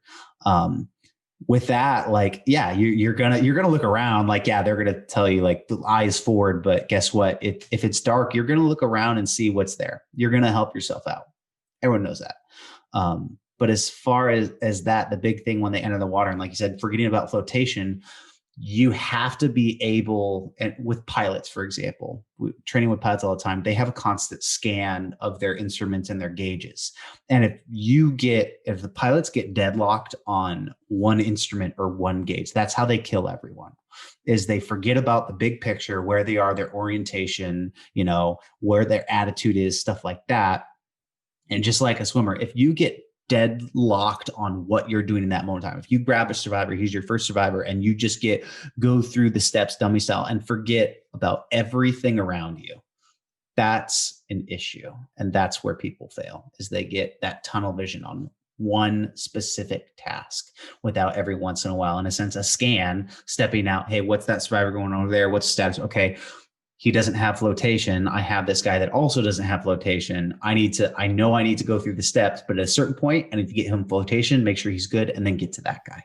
Mm-hmm.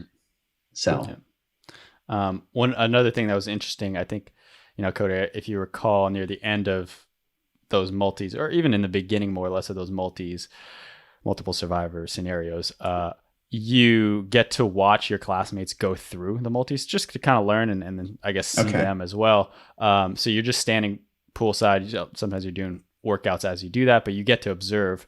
And one thing I did notice on some of those candidates near the end, and it was sad that they made it that far, and like I really saw panic in their eyes when dealing with those combative survivors. And I was like, wow, really? You made it past like the one man, and still you could see when the instructor was wrapping their arms around them or about to, their eyes would like just be wide open, and like you could see the fear and the panic in their eyes. And I was like, "Ooh, yeah, that's like," I was like, I'm not an instructor or ever will be, but like in my mind, I was like, "Ooh, that's probably not something that should be out in the fleet," you know? Yeah. So in regards to that, and leaning more on my psychology background is there's a difference between like declarative memory and procedural memory. And what you're trying to do in rescue swimmer school is breed in procedural memory. Procedural memory is basically the inner parts of your brain are common sense stuff that you would call that you just do. For example, when you learn to ride a bike, that goes from declarative memory to your procedural memory. Once you learn how to ride a bike, you can jump on and you're not thinking, okay, I need to put this much pressure on my pedal. And I would tell the students this time, that's what we're doing. I'm not going to put this much pressure on the pedal and then lift this foot. Or do you guys know how to drive manual cars? Mm-hmm. I assume. Yeah. So when you jump in a manual car, you don't think, okay, I got to put out this much clutch and this much gas. You get in and you do it because it's become ingrained as what they call procedural memory. There's problems with that can occur if not trained effectively. For example, there's a good video out there of a guy talking about this exact thing. He grabbed people who knew how to ride a bike and he changed the way the handlebars turned. So when you turn to the right, the wheel turned to the left. And when you turn to the left, the wheel turned to the right. And he would pay them. He's like, I'll pay you $100 if you can basically take this bike from here to there. And it was maybe 20 feet. And they couldn't do it. No one could do it because their procedural memory was so ingrained on how to ride a bike that they couldn't bring it outside into what they call declarative memory, which is more like thought process when you're learning. Okay, I need to focus on what I'm doing. I need to actually, put this much pressure into the clutch and put this much into the gas, or I need to put this much pressure in the handlebar and pull it out. So when you're talking about that fear in your eyes, what I want to point out here is everyone experiences some kind of startle, fear, or anything if you're in that situation. If someone's going to jump you, like if they say they weren't scared, they're fucking lying to you. Like, it's not a thing. It's just where you go from there. I forget who it was. I think it was Aristotle. Training it's habitual. You don't rise to the level of the expectations, you fall to the level of your training.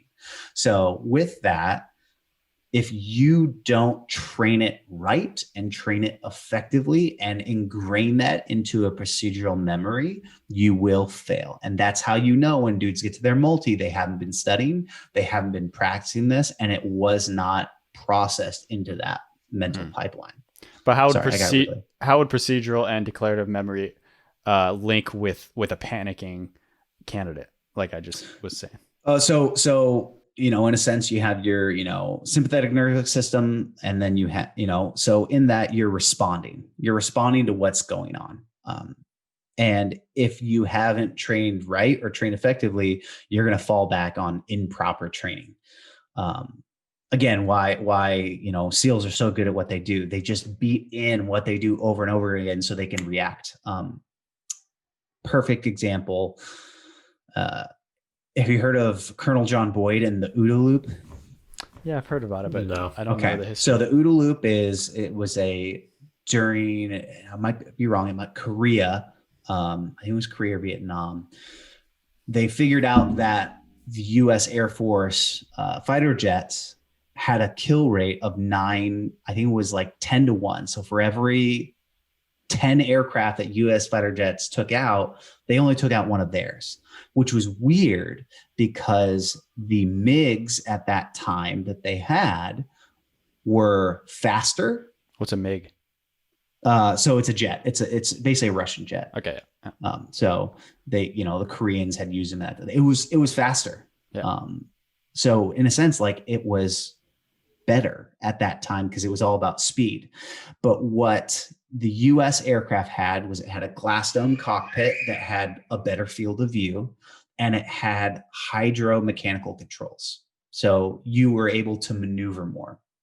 So he found out why was because of this OODA loop. And this is played into a lot of special operations use it. And this OODA loop is basically observe, orient, decide, act. That's what OODA, OODA. Anything you do, let's say I'm approaching a survivor, or let's say someone's about to shoot me or whatever. You observe what they're doing. You orient yourself in a way to approach the situation. You decide what you're going to do, and then you act on that decision. Because what Colonel Boyd found out was because they had better situational awareness of what was going on, they had a bigger picture via their cockpit, and they could maneuver faster. They were taking their OODA loop and placing it inside basically the MiG's pilot. And now they dominated the airspace because now the MiG was reacting to everything that they did. So with any situation, if you can and I always say outmaneuver, you hear it all the time, like if you can outmaneuver whatever object, person, thing, you control that situation because now they are reacting to your inputs. So if you don't have the proper training, you don't have that procedural learning, you can't decide what to do and react. If you cycle through your OODA loop faster, you will dominate that situation. So with like combative survivor, what you talked about, if they don't have that procedural memory and they can't get through that fast enough, in a sense, you're now reacting to the survivor and the survivor dominates the situation. If you blank out, they're going to control everything.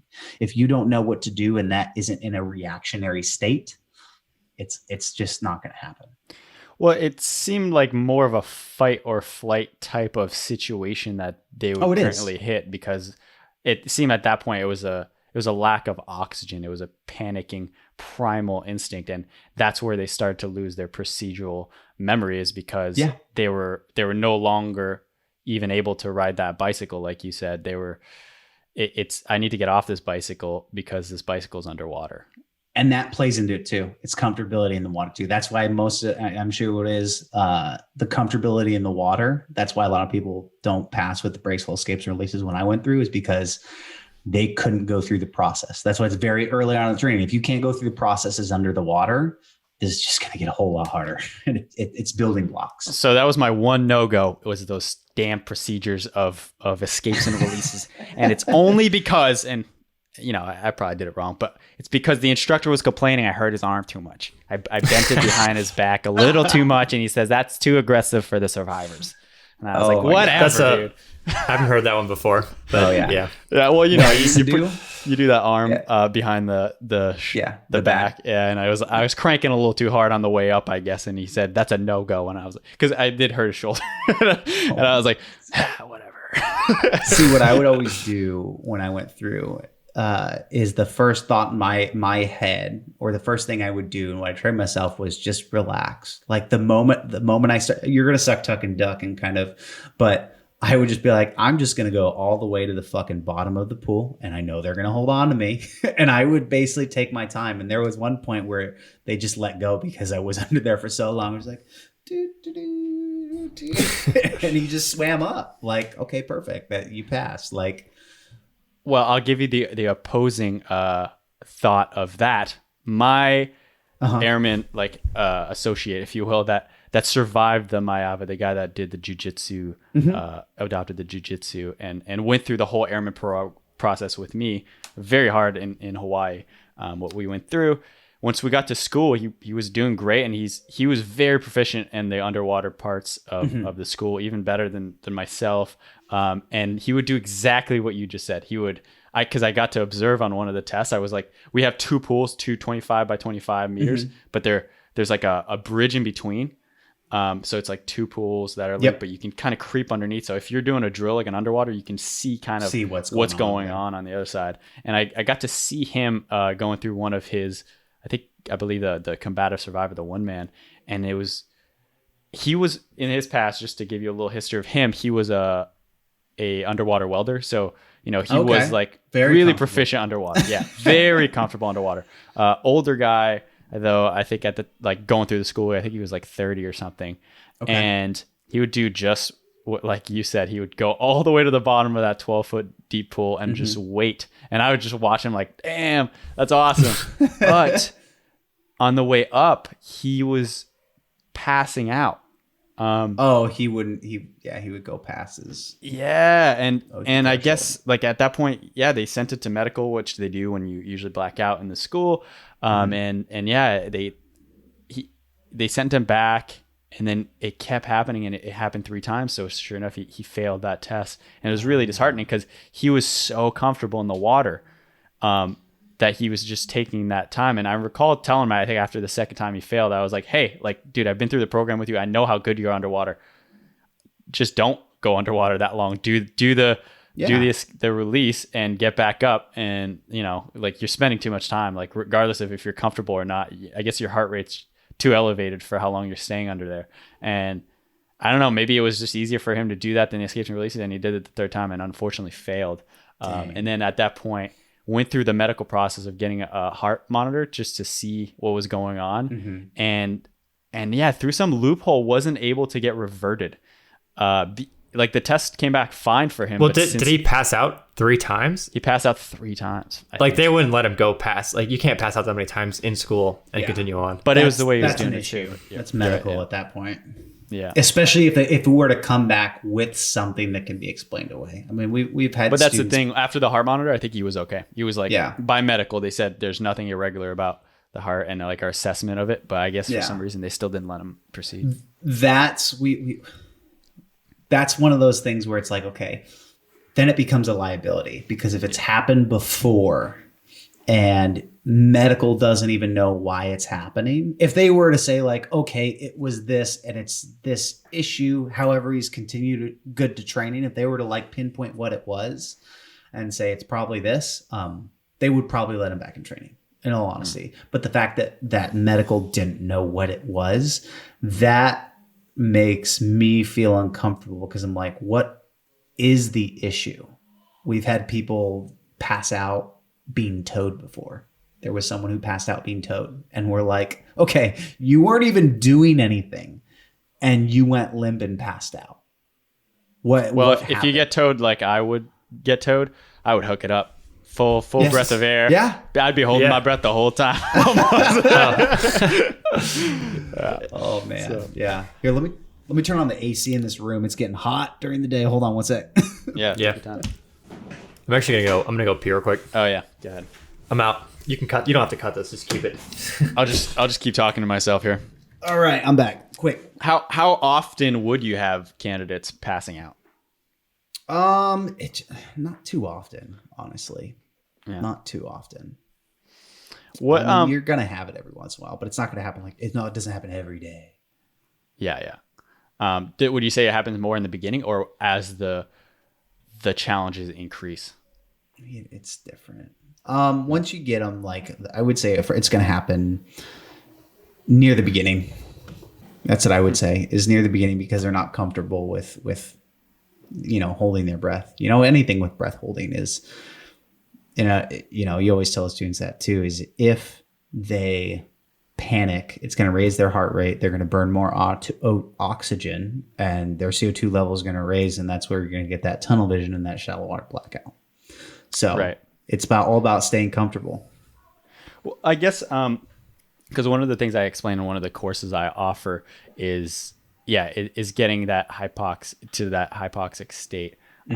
And how often in the school, I guess the difference between these elite military schools and say free diving is that you're gonna be asked to do something that gets your heart rate very high, so like the blood's rushing, and then you're going to be asked to try to slow that heart rate down as much as possible, but ultimately you'll do as best you can, but then you'll be asked to do something underwater.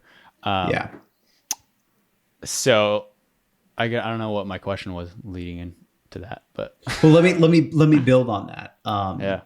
I did in San Diego. I did the triathlon circuit. As far, I used to do triathlons a lot. Triathlons are challenging depending on whether you're doing Olympic distance, a sprint, or whatnot. Anyone can really do a sprint. People can do a can do an Olympic distance. It's, you know, if you train for it, you can do it and you can complete it. Where I really started seeing what set people apart is doing way longer distance, like my first 50-mile race through basically the mountains. It was a 50-mile race. It was over 17,000 feet of elevation change. It was 98 degrees out, and the aid stations were like 9 miles apart.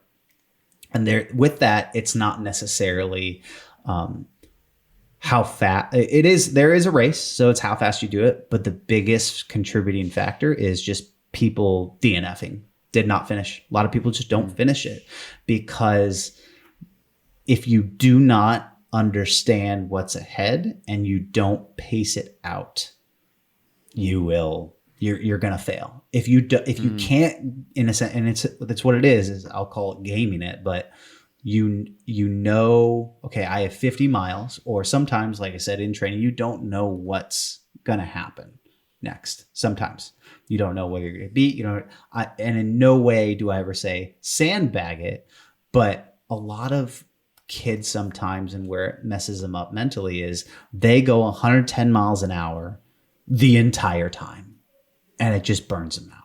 You're going to have we want to see, well, you'll bump up the heat, and I want you to be putting out 90% of the time, but that's just physically not possible. It's just not, we want to know if you have the ability. It's like the first time I saw someone do an in test. They sprinted like a quarter mile and then walked because they were so gassed. And then they sprinted another quarter mile and they had a mile and a half to do. Like, dude, throttle it back on that quarter mile and stretch it out for the rest of the way. It's all about throttle control. That's really you just verbalize so clearly what we've tried to explain so many times on this podcast. And yeah, I love what you said about, kind of sandbagging versus preparing your body for what it's truly capable of. And now I recall what I was trying to say earlier is I was going to say, like, one of the hardest tests I'd say, or just drills, right, in rescue swimmer school, is the sprint downs underwater backs, which is you have to sprint down the length of the 25-meter pool and then immediately dive under and swim back. And that gets your heart rate up. That said, you're not sprinting that. Yeah, that's what I'm saying. Exactly. Yeah, you're not sprinting it. But I'm sure they're like, pick it up, let's go. But it's like they are. If you all out sprint that, it's physically impossible to make a 25-meter underwater. Realistically, it's possible, but it's the fact that they have you do it 10 times. Yeah, if you're probably gonna fail at school if you do that. Yeah, because you're gonna pass out. So you got to be smart about it. You got to game the system, like you said. Yeah. And like I said, it's not sandbagging. It's really not. I'm not saying cut corners. You're not doing that. You're understanding. And that's really what it comes down to, is understanding your body, understanding the effort that you put into it. Just like me being an instructor, like understanding that spectrum and where to apply it. If you apply it at the wrong place at the wrong time and you dump the bucket, and then you have an underwater swim, guess what? It's not going to happen, bro. Understand where to apply. Like when I did my ultra, understanding that I'm not going to be sprinting up fucking hills doing 50 miles. It's just not going to happen. It's not going to happen. That's the other thing I've tried to explain too, and it for some reason doesn't seem to get through the candidates' heads or my peers going through the school was, find out who's best at what, figure out where you are in that category, and pace yourself off of that person. If you're out the gate going faster than the one that you always know ends up first, then you're 100% doing something wrong. There's nobody that's coming off on the sprint, slows down, and somehow performs better at the end. That's not how anything operates. No. So I would always go hey, all right, this guy's the best runner. Know that you're probably always going to come back third runner. So base it off of maybe that second guy or and at the same time, you're going to want to push it a little bit. Don't be comfortable where you're at. So some people will get comfortable where they're at and stay in that place. And I'm just thinking in life, they'll just stay there forever. One thing that I always did when I did triathlons, and what helped me place in a couple triathlons, was I knew I was a good swimmer. I knew I'd more than likely be, one of the first ones out of the water. Definitely age group first one out of the water. I knew I was a good runner. I knew the pace I could hold. I knew I could beat most people in the race. I sucked ass at the bike. So what I would do is I would find my pace. I would see someone who was just a little bit faster than me, and I would try to just fucking stick on their ass end. I mean, obviously you can't draft. So I would try and at least catch that person. And if I didn't, if I never passed them, that's fine. I knew I pushed it. I knew they were better than me, and I kept up with them. If I passed them, hell yeah, let's go to the next guy. But I knew my weak point, and I made sure that each time I improved that a little bit more. Yeah. So not necessarily, again, you need to understand, and that's the trickiest part, is understanding where you're at and truly understanding where you're at, whether it be physically or mentally, and then finding that person that's just better than you, not incrementally better, but understanding that it's a stair stepper. Okay, I got to find this next person. That's how you get better. You surround yourself with people that are just a little bit better than you at all times. I've told the story of, in my preparation for rescue swimmer school, I went to what's called like master's programs that are usually often in community pools. They offer those, and a lot of times it starts like 5 a.m. or something, 6 or 5 a.m. and you go. I hate waking up early still. I hate it too, and I hate getting in the cold water that early. But that's what it was, and I had to run there too, so it was like a full good old rescue swimmer like training. But the great thing about that is, you have to run home. After it, like it sounds sucky, but don't cut the finish line short. I always start to interrupt. Don't cut the finish line short. Like, get that extra little bit in. Like you run there, and then you get that swim. You're gonna dump the bucket, but you also have to run back. But don't focus on the run back. Focus on where you're at. Yeah. So getting to these master's program, I was young. I was maybe 17, 18 at the time. And I recall, the coach going, all right, you're getting in the slowest lane. And I go like, you sure? Cause like I looked over there and it was all kind of a little larger, mostly elderly women, like in their 60s and 70s. And I was like, yeah, okay. You sure? And he goes like, yeah, just like, we'll see. And then work from there. And I was like, all right. So sure, he gives us the drill, and I put myself in front automatically. I was like, oh, come on, like I got this. Yeah. I got the slowest lane, So, like immediately, I felt the tickle on my toes. Like they were just like, dude, kid, can you move? And I was like, oh, all right, I see where I'm at. And then, and that's what I did. I went through the process of working from the back of the 70-year-olds to the front. And then you work your way up the aisles of those different lanes of, by the end I was working with folks that are maybe in their 30s and 40s, but really great swimmers, lifelong swimmers with great technique. But it was always that, let me get ahead of this next person that I know is a little better than me. And I was like, I'm destroying this person now. Like, let's go to the next person, and so on and so forth. And you bring up a very valid point, like humility. That is a huge thing, because a lot of these guys, they come in, they think, and that was a humility check. I've had humility checks for sure. Like, this is where I thought I was, and then this dude is way better than me and shouldn't be. Those humility checks is what recenters you. Okay, this is where I'm at. This is where I need to be. This is where I thought I was. Checking your ego is sometimes the hardest thing. What's your biggest pet peeve as an instructor? People thinking they're smarter than the system and having no idea what's in store. And you see it all. I see the hate guys right now. Oh yeah. There's always those ones you'll always remember. Like I said, you push past it in a sense, but I always say there's 3 people within any community. And I don't know if you guys know this, and I would always put this out to, okay, I'm going to digress, but I think this is really important, especially from where you guys at. The Rescue Swimmer logo, right? Yep. It's, in a sense, a albatross, right? That is picking up I think, and there's some lore there that says that it's a dolphin or a fish or whatnot. But the albatross, and the reason why the rescue swimmer community picked the albatross to be their mascot is it dates back to a story of it's the Lost Mariner.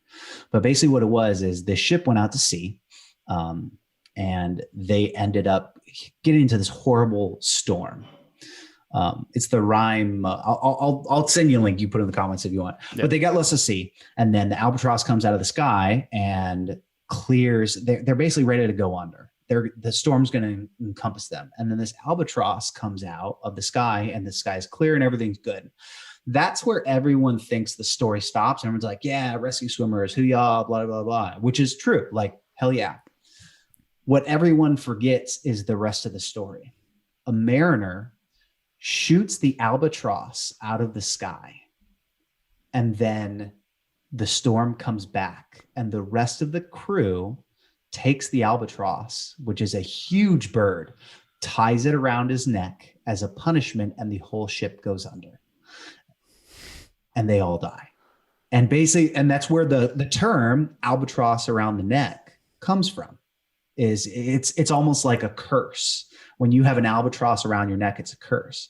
So I always say within a community, you either build it up or you live off of it. You either shoot the albatross out of the sky and you don't better yourself. You don't better the community. You don't do anything. You just live off of that title.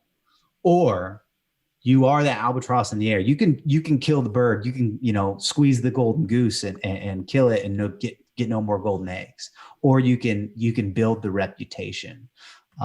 And I kind of forgot the question you're talking about, but as far as, the pet peeve. Oh, yes. Yeah. So students that come in and you can tell they need a humility check. They think they're smarter. You see people that, I'm going to game the system. I will say that your reputation, it's not that instructors go somewhere and they spread bad words about you. That's not the case. Your countenance and your character and everything, if it doesn't change when you leave, people are going to see that. They will see that and they'll notice it. There are some students that just sandbagged on runs and they're like, I'm just trying to help this guy out. They would talk like they were the bee's knees, like they were awesome. They could do this. And you could tell that they didn't have where they were at was actually down here, but the way they talked was up here. And they thought they were smarter than the system. And some of them did make it through, but when they got to the community, they got freaking blacklisted, and it never went anywhere, or they never went anywhere. So as far as, and that's the thing too, within our community, my first command, we got rid of 10 swimmers. They made it through training. They made it through everything. They got to the command, and they're still training to be had, and they couldn't keep the pace. And they just said, "You're getting re-rated. You're going to the fleet, and you're going to be this." And they were no longer swimmers. They got their wings pulled. Well, one of the things we talked about when we had the Air Force PJ on, and basically how they restructured their pipeline is I think they've implemented basically personality assessments within their selection process, right? So, it's not all about, hey, all right, we got this guy and he meets all the standards. He can do all the push-ups. It's more about like that guy who misses the standard by, say, 2 push-ups, but he's solid everywhere and the team loves him. Are you gonna pick him? Are you gonna like blacklist him or say he can't make it through and join the teams, which he's a great leader, he's great for the community and the team likes to work with him? Or are you gonna get the guy that's done like, say, the all the push-ups requirements and aced it, but he's an asshole and nobody wants to work with him, nobody wants to be like in the helo with him? Would you say, is there anything like that right now in Navy Rescue Swimmer School? There's not. I think there should be. I know a lot of the other communities, like I know the SEALs do it. When you're in training, you have, it's almost, I don't know what they call it, but it's like a class critique where you basically, you are rated through training with your peers. So if everyone and that's the thing, as an instructor, you don't see that inner conflict within it. Sometimes, so they get these sheets back, and I don't know what they do with them or how that implements into training personally. But from what I understand and what I hear is like, if you're a solid dude, but you're there's a reason why they call the SEAL teams. Like you're a team guy, you're a Navy SEAL, you're part of the teams because it's a team concept. If you can't fit in with the team, it doesn't matter how much of a Billy badass you are, you're fucking useless. Mm-hmm. You know, you have to work with a crew, you work with a team, you work together. And there's going to be conflict and strife, but I think they should implement that. But as far as I think it gets broken up into two questions is, I think they do need to implement that within the pipeline, my personal opinion. The second one would be the standard is the standard and it shouldn't be lowered no matter what you implement as far as if you have that. So if you do have that dichotomy of you have someone who is, you know, Billy Badass, but an asshole, I don't think he should make it. But if someone who doesn't meet the standard, he doesn't meet the standard, he shouldn't make it. But if someone is and everyone likes him and he's a solid guy and he's got good work ethic and he can push himself and he can apply himself, he'll make it. Yeah, he might need remediation, but he'll make it. If not, something's missing and you shouldn't accept below the standard. Does anything ever break your heart as far as an instructor goes, you know, and seeing something occurring with a recruit or a candidate? Personal issues when they're dealing with not just it sucks. You can't deal with a lot, but if they're dealing with stuff either at home or, you know, within their marriage or finances or, stuff like that, that's hard to see because I mean, you can give them resources, you can give them that, but they still have to deal with that. And that's one more layer that they have to deal with. Yeah, go ahead. No, go ahead. I was going to say, I had the luxury of going in as a young, no strings attached individual. But yeah, like I guess there's the asset of having a resource behind you and having that like support system, but there's also, the risk of the distraction and the other responsibilities that you have to commit to while you go through that school, especially for the older individuals that go through, you know?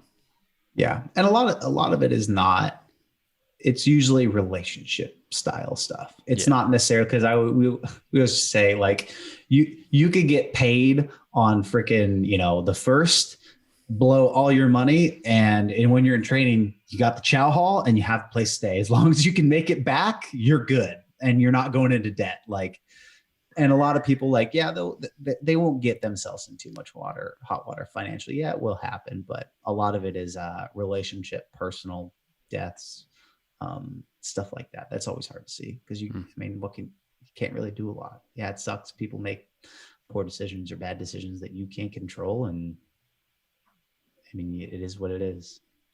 What kind of advice can you give to everyone listening in that's going down that trying to become a rescue swimmer route? You know, what should they prepare for and what should they want out, like not out of it per se, but what do you think is a good why as far as becoming a Navy swimmer?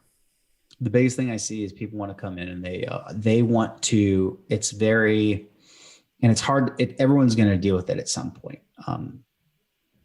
The why they want to come in is they want the notoriety. They want the notoriety of, I want to be known for, and you see it in every community. I want to, you know, deploy here and people know that I'm a badass, like, or I want to, you know, save so many lives. I want to be a, you know, Senior Chief Randall, you know, stuff like that. But it's not about you. It's never about you. It's 100% not about you. Yes, you are important. And there's that balance of like, you have to take care of yourself. But what I would say is get your life in order first. And what I mean by that is anything you have, family wise, financially wise, like make sure you have a solid foundation. You're humble. Humility is a huge one.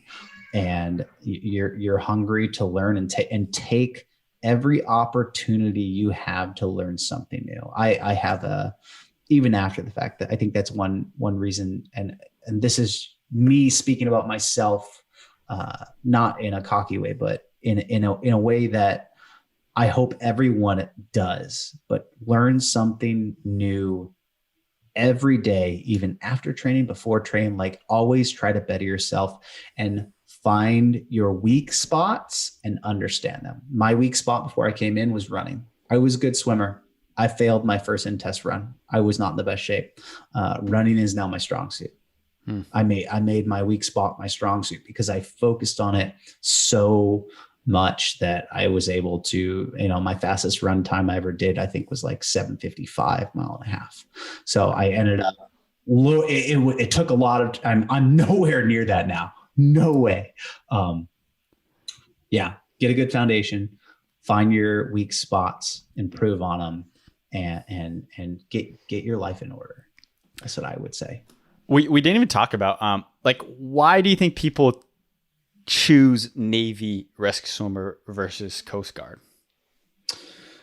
I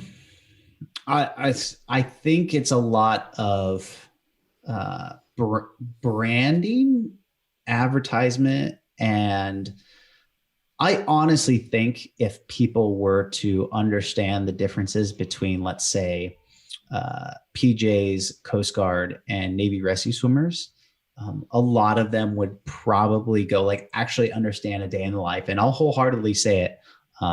There are people that would probably go either Coast Guard or they would go Air Force PJs because it's more specialized, more focused, and they want to do that. Now, there are people that want to join the Navy to see the world. That's definitely, and you're always staying on a coast. So you're always going to be someplace cool, whether that be, I was in San Diego for 10 years, or you're going to go to, Virginia, or you're going to go to Japan. There's plenty of opportunities, but I think the biggest thing is, and I know they're trying to fix it. That's why I created the channel, is there's a lot of misconceptions about Navy rescue swimmers, and a lot of people don't know where the focus is and what to do. Like what's a day in a Navy rescue swimmer's life? It's a complicated question. But I would say you get a little bit of everything. And because you're everywhere, like your exposure to stuff is, you can go to rescue swimmer school. I'm getting off topic. Sorry. But I think you're on a roll. Yeah. I go on tangents if you can't tell. Maybe it's the instructor in me, just going off and saying it, and people just have to listen. I would say the big difference, and the one thing I would say would be different, is if you want just to do aviation, having friends within your guys' community and stuff like that. If you want to be an aviation swimmer and that's your goal, go Coast Guard. If you want to do combat search and rescue and basically, get jump quals, stuff like that, I would go Air Force PJ. If you want to have a little bit of everything in a sense, and not necessarily, you're not the subject matter expert in all of those, but understand that there's gives and takes with everything. I think people choose the Navy because of the quality of life. And you hear that? What are you doing? Quality of life is usually a little higher. Upward mobility is a little bit higher, and you get to see more places. I had a buddy that was in Bahrain. You can go to Rota, Spain, Naples, Italy. Like, you can go all over the place. But the hard thing that I will say that I think people don't communicate well is, on the outside, the transfer into a civilian job, there's not a huge changeover within the aviation. It's hard to get those. I don't know about you, but I only know about one or two people that got out as an aviation swimmer and went straight into he went into Bristol basically as a rescue swimmer. So yeah, there's not many jobs that really translate at all. Yeah, I suppose for us, you could be an EMT. Yeah. You could. Yeah. But that's the scrappy thing, is we don't even have that. You can request it and it's an option, but yeah. EMT. But that's not even, you're not even working your way up there. You're actually going to be paid less, so it's not like necessarily something you want to do. Yeah. Probably working more. Yeah. And with working more, paid less. Yeah. It's almost minimum wage. It's crazy the amount of responsibility an EMT has for what they get paid. It's absurd. Oh yeah. Yeah. What were we talking about before? I had questions lined up here. Oh yeah. You asked about why people choose the Navy over any other. And on all honesty, like I said, I think the Navy does a bad job at appealing towards the people that do want to be Navy air candidates, is what they call it. I don't think they tell them, because a lot of the guys that we would get at the command, they thought they were going to be rescue swimmers, and that was the only thing they were going to do. And just like you, like, what do you mean I got to sew shit? Like, that isn't communicated that well to them, so they kind of get disgruntled about it. Yeah, and a lot of people that I talk to, just to the Instagram page and stuff, they always come to me and they'll say like they're trying to decide between Coast Guard and Navy. And to me, it's not like something. It's not a decision. You know, you should know which one because it's a totally different job. Like you have some shared responsibilities, but it's not the same job at all. Oh yeah. So it's kind of a I don't know. It's different, and it's where you want to go. Yeah. Like, for example, Whidbey is our big station SAR asset, Whidbey Island. There's a ton of rescues out there, and it's hard to get people up there. Sometimes they don't want to go. Yeah. What do you guys have to do when you're stationed on a boat? So depends on where you're at. One thing I love doing, I did a vert rep cruise where it's just, you go out, you're still on an alert status sometimes. But the big thing is you're resupplying the fleet. So you're basically slinging up loads underneath the aircraft and taking them from place to place, doing PMC transfers, packs, mail, cargo. So transferring in packs, mail and cargo, like ammo offloads, taking all the ammo off of one ship and putting it on another. And it's super high pace and it's super fun in the best way. Like, a lot of people look at it and are like, why the hell would I ever want to do that? I loved it. You're in the Delta pattern waiting for someone to eject. Worst case scenario. So we call it burn holes in the sky. If you're on a vert rep cruise, it's basically the pilot is, think of the pilot as he's playing the crane game and he's blindfolded and you're telling him where to put it. Nice. So it's fun. And what's this anti-submarine mission like? What do you guys do with that?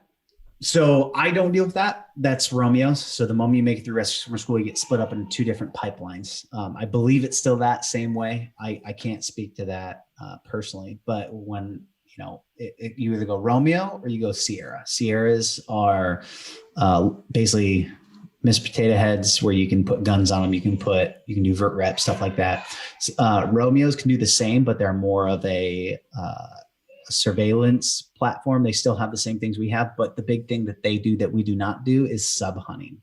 So we learn very basic underwater acoustics in our schooling. They learn in-depth underwater acoustics and sub hunting stuff. So as far as that too, I don't know if you guys hold, you have to have a secret clearance, and at some places you have to have a TS clearance. Does that mission apply to like stateside drug interdiction stuff or no? So we do. So Romeos can do it, but mainly because they have so much avionics in the back of Romeo helicopters. Not too often. They'll normally, if I were, for example, a team, I would want an open cockpit, which is a Sierra. You have two doors, like a minivan. So you have both sides that can open. That would be maritime interdiction operation. The squadron I was at before helped with the whole Maersk, Alabama stuff of Captain Phillips. So they had basic.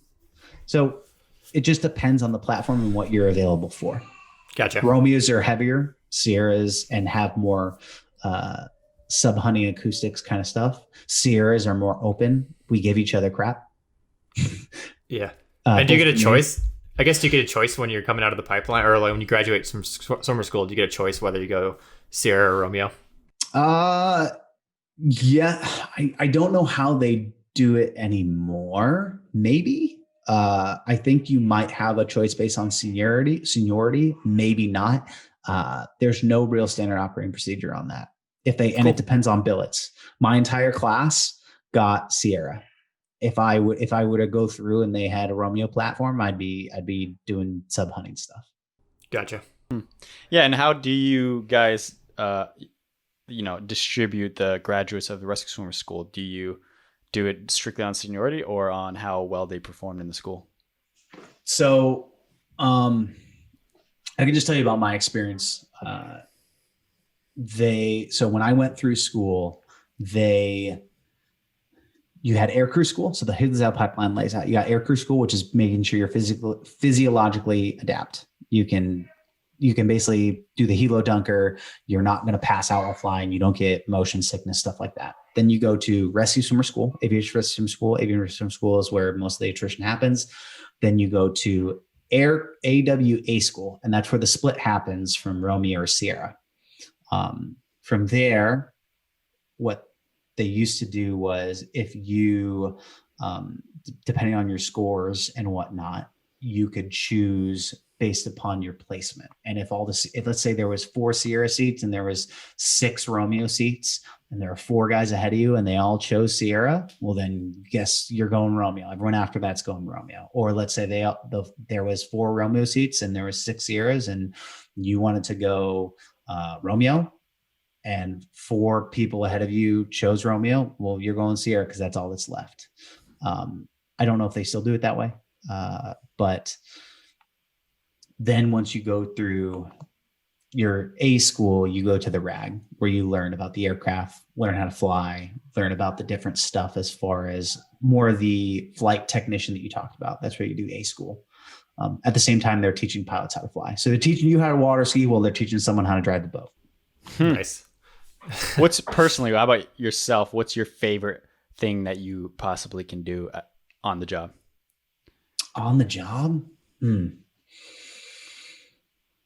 I mean, everyone likes to get called on a SAR. Or a case is what you guys call it. Everyone likes that call. That will stay. It's challenging at the time. There's a breed within the community because we do everything. Everyone knows that if you want something done or you want something fixed, you come to a crewman. You come to one of us. We'll make it happen. I like problem solving. I like getting challenging situations and using resources to fix the solution, depending on what it is. Where I'm at now, I like teaching. I truly enjoy teaching. I'm not doing that as much anymore. So now it's more supervisor leadership. I like leading sailors and seeing their growth and seeing where they're at and where they could become. But when I was junior, I would say definitely getting called on with you guys a couple of cases, doing the humanitarian disaster relief in Japan, that'll stick with me forever, yeah. That's great. What are you up to now? Right now I am, you're talking right now, or no, not right now, but like what's in the near future, or what are your current ambitions? So I would say, you guys are going to be the first one. I didn't put this out on my channel. I was planning on, but I'm submitting an officer package and trying to move on into bigger and better things. So I won't say what community I'm submitting to, but I am submitting. After a while, it takes a toll on the body. I will say that if you can,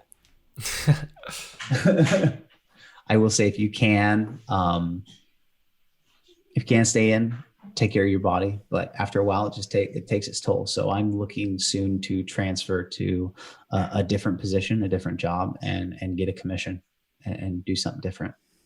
Right on. Yeah. Well, hey, I love your YouTube videos. Why don't you tell folks where they can find you?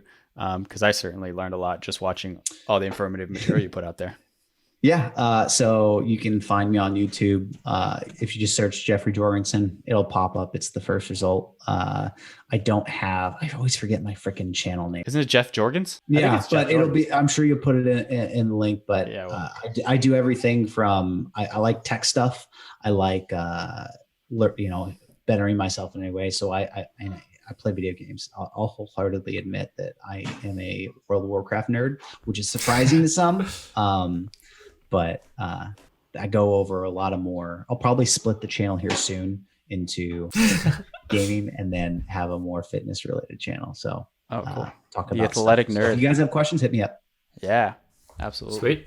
And I just saw it's on YouTube. It's Jeff Jorgensen. So, but we'll put the link at the bottom of, if you're listening on Spotify, check it out there. If you're listening on Apple Podcasts, it doesn't work for some reason. Unbelievable. So check it out on Spotify. Spotify link. Yeah. Are you having a problem with Spotify? Because I used to do a podcast and it's a little bit of challenge getting on Spotify? No, we have it on Spotify easily because we use what we use as far as launching our podcast is Anchor, and Anchor's basically by Spotify. So it's real easy on Spotify, but it's a real pain in the butt on anything else. I have my own podcast. Well, it streams to everything, but Apple's just kind of an issue with hyperlinks and stuff. Yeah. So, but Apple has its own thing. Apple. So yeah. I run like another podcast, the Wildertainment podcast, and that's like a whole issue in itself because you can't even look that up. You have to look up the episode titles right now. So it's all the nitpicky stuff. Whatever. Man. Yeah. Whatever. Inside baseball. Yeah. Yep. But yeah. All right. Jeff Jorgensen, thanks so much for coming on the Rescue Mindset. Thanks a lot. So that was Jeff Jorgensen. Great episode. That's probably going to be our biggest episode, I would say, because there's a lot of people who like to hear the difference between Navy and Coast Guard, right? No, I mean, so yeah, a very educated man. Thanks for coming on. Very educated. I also like how he got a psychology degree just to help his students out. Awesome. Mm-hmm. All right, so let's just talk a little bit about the programs that we have going on at RSM. So if you missed the Black Friday sale last week, I mean, you're a donkey. Like, you should have bought a program because it was way cheaper. But if you kind of realize that you missed out and you want to get a program, they're still for sale. They're just going to be 40% more expensive than they were. So still not a bad price. The programs are legit. No one's complaining about what they get for what they paid. So we still have the mile and a half. Here's a real quick thing. Yeah. We have a 100% refund basically policy. So if you take the program and you actually don't like it, just tell us and we'll just give you your money back. You can keep the program. We don't even care. Yeah. And we haven't really had anybody take us up on that yet. So that just kind of speaks to that. Great. But yeah, mile and a half, if you're training for that, or you just start running, you want to run that specific distance and train, check that out. The Hold Your Breath Like a Helicopter Rescue Swimmer program, thorough course on how to hold your breath and underwater evolutions. If you're a free diver, it's a great course. If you want to be around and somebody's drowning out there, maybe you can help out, dive under and give some assistance. We also have the Win the Day program. Win the Day program. And that's just general training. So if you want to train like a helicopter rescue swimmer and get fit, get jacked, get after it, get lit out in the pool and on the... That one has a lot of questions sometimes. So people ask, like, we'll get DMs that say, what's a good program if I'm training for, pararescue, marine recon, or rescue swimmer school? This is the program for that. It's not necessarily like the drills that you see in that program aren't tailored to a specific school. They're just based around increasing your fitness, aerobic endurance, and your water confidence. So it has kind of everything you need. And then from that point on, you can specialize. Once you get that baseline fitness, you can specialize, go take a program designed specifically to like hold up logs like you do in freaking SEAL and BUDS, or in swimmer school, you do a lot of brick treading. So that would be a different program. But this one is just getting that baseline fitness up to the point you can actually do those drills. Great. And check out our upcoming program, the log lifts for Navy SEAL school. Straight up, lifts. Go in the woods, cut down a tree, cut it about 10 feet long, get a couple buddies and lift it over your head about 100 times. That's all BUDS is, right? It's just that. It's log lifts. Day and night. Right. We need a Navy SEAL on here to we need to get a SEAL. Yep. Yeah. Great. Leave a rating review on the Rescue Swimmer Mindset podcast on Apple Podcasts, and that helps us out, helps it expand, helps it grow, helps the community grow. If you want to join the community, where do they go, Cody? They're going to go to the RSM Training Circle on our Facebook page. You have to ask to join. I'll approve you, or Vince will approve you. If you're cool. You're in the group. If you're cool, you got to have a cool profile picture. Yep. Just kidding. As long as you seem like you're a legit profile, you'll get approved. You can join the community and ask questions, and read all the freaking hundreds of posts that have already been posted there, and get all your questions answered. And like we mentioned, in the upcoming week, we have a workshop / private masterclass. That will be a PowerPoint run by Cody and I. We're still, we're probably going to do it on underwater techniques, and there's going to be a limited capacity as well. That's right. Just because it's based on the platform. So we're not really sure that size yet, but there will be a limited number of seats, just so you know. So you might want to hop on that quick when the link comes out. Yeah, it'll be a detailed class, and then you can ask as many questions as you want. At the end, we'll have a lot of time for that. So join us on there. And lastly, my podcast, the very entertaining, very wild very raunchy at times, very just gritty, just the outdoorsy. It's an outdoorsy podcast. Yeah, outdoor podcast. Yeah. The Wildertainment podcast on all podcast apps except the Apple Podcast. It's on there, but you have to look up something like Sleeping with a Bear or one of our bestseller so far, the Mountain Crash. So you have to look up Helicopter Crash in Mountains. So look that up on Apple Podcasts and you'll get that great episode. You can follow that. Leave a rating review. That helps me out. So this is a new one. Right on. Help Vince out. Yep. Get his podcast blown up. Wildertainment podcast. That's it. All right, people. COVID is going to end any second now. Vaccine. Any second. All right. Yep. Talk soon. Peace.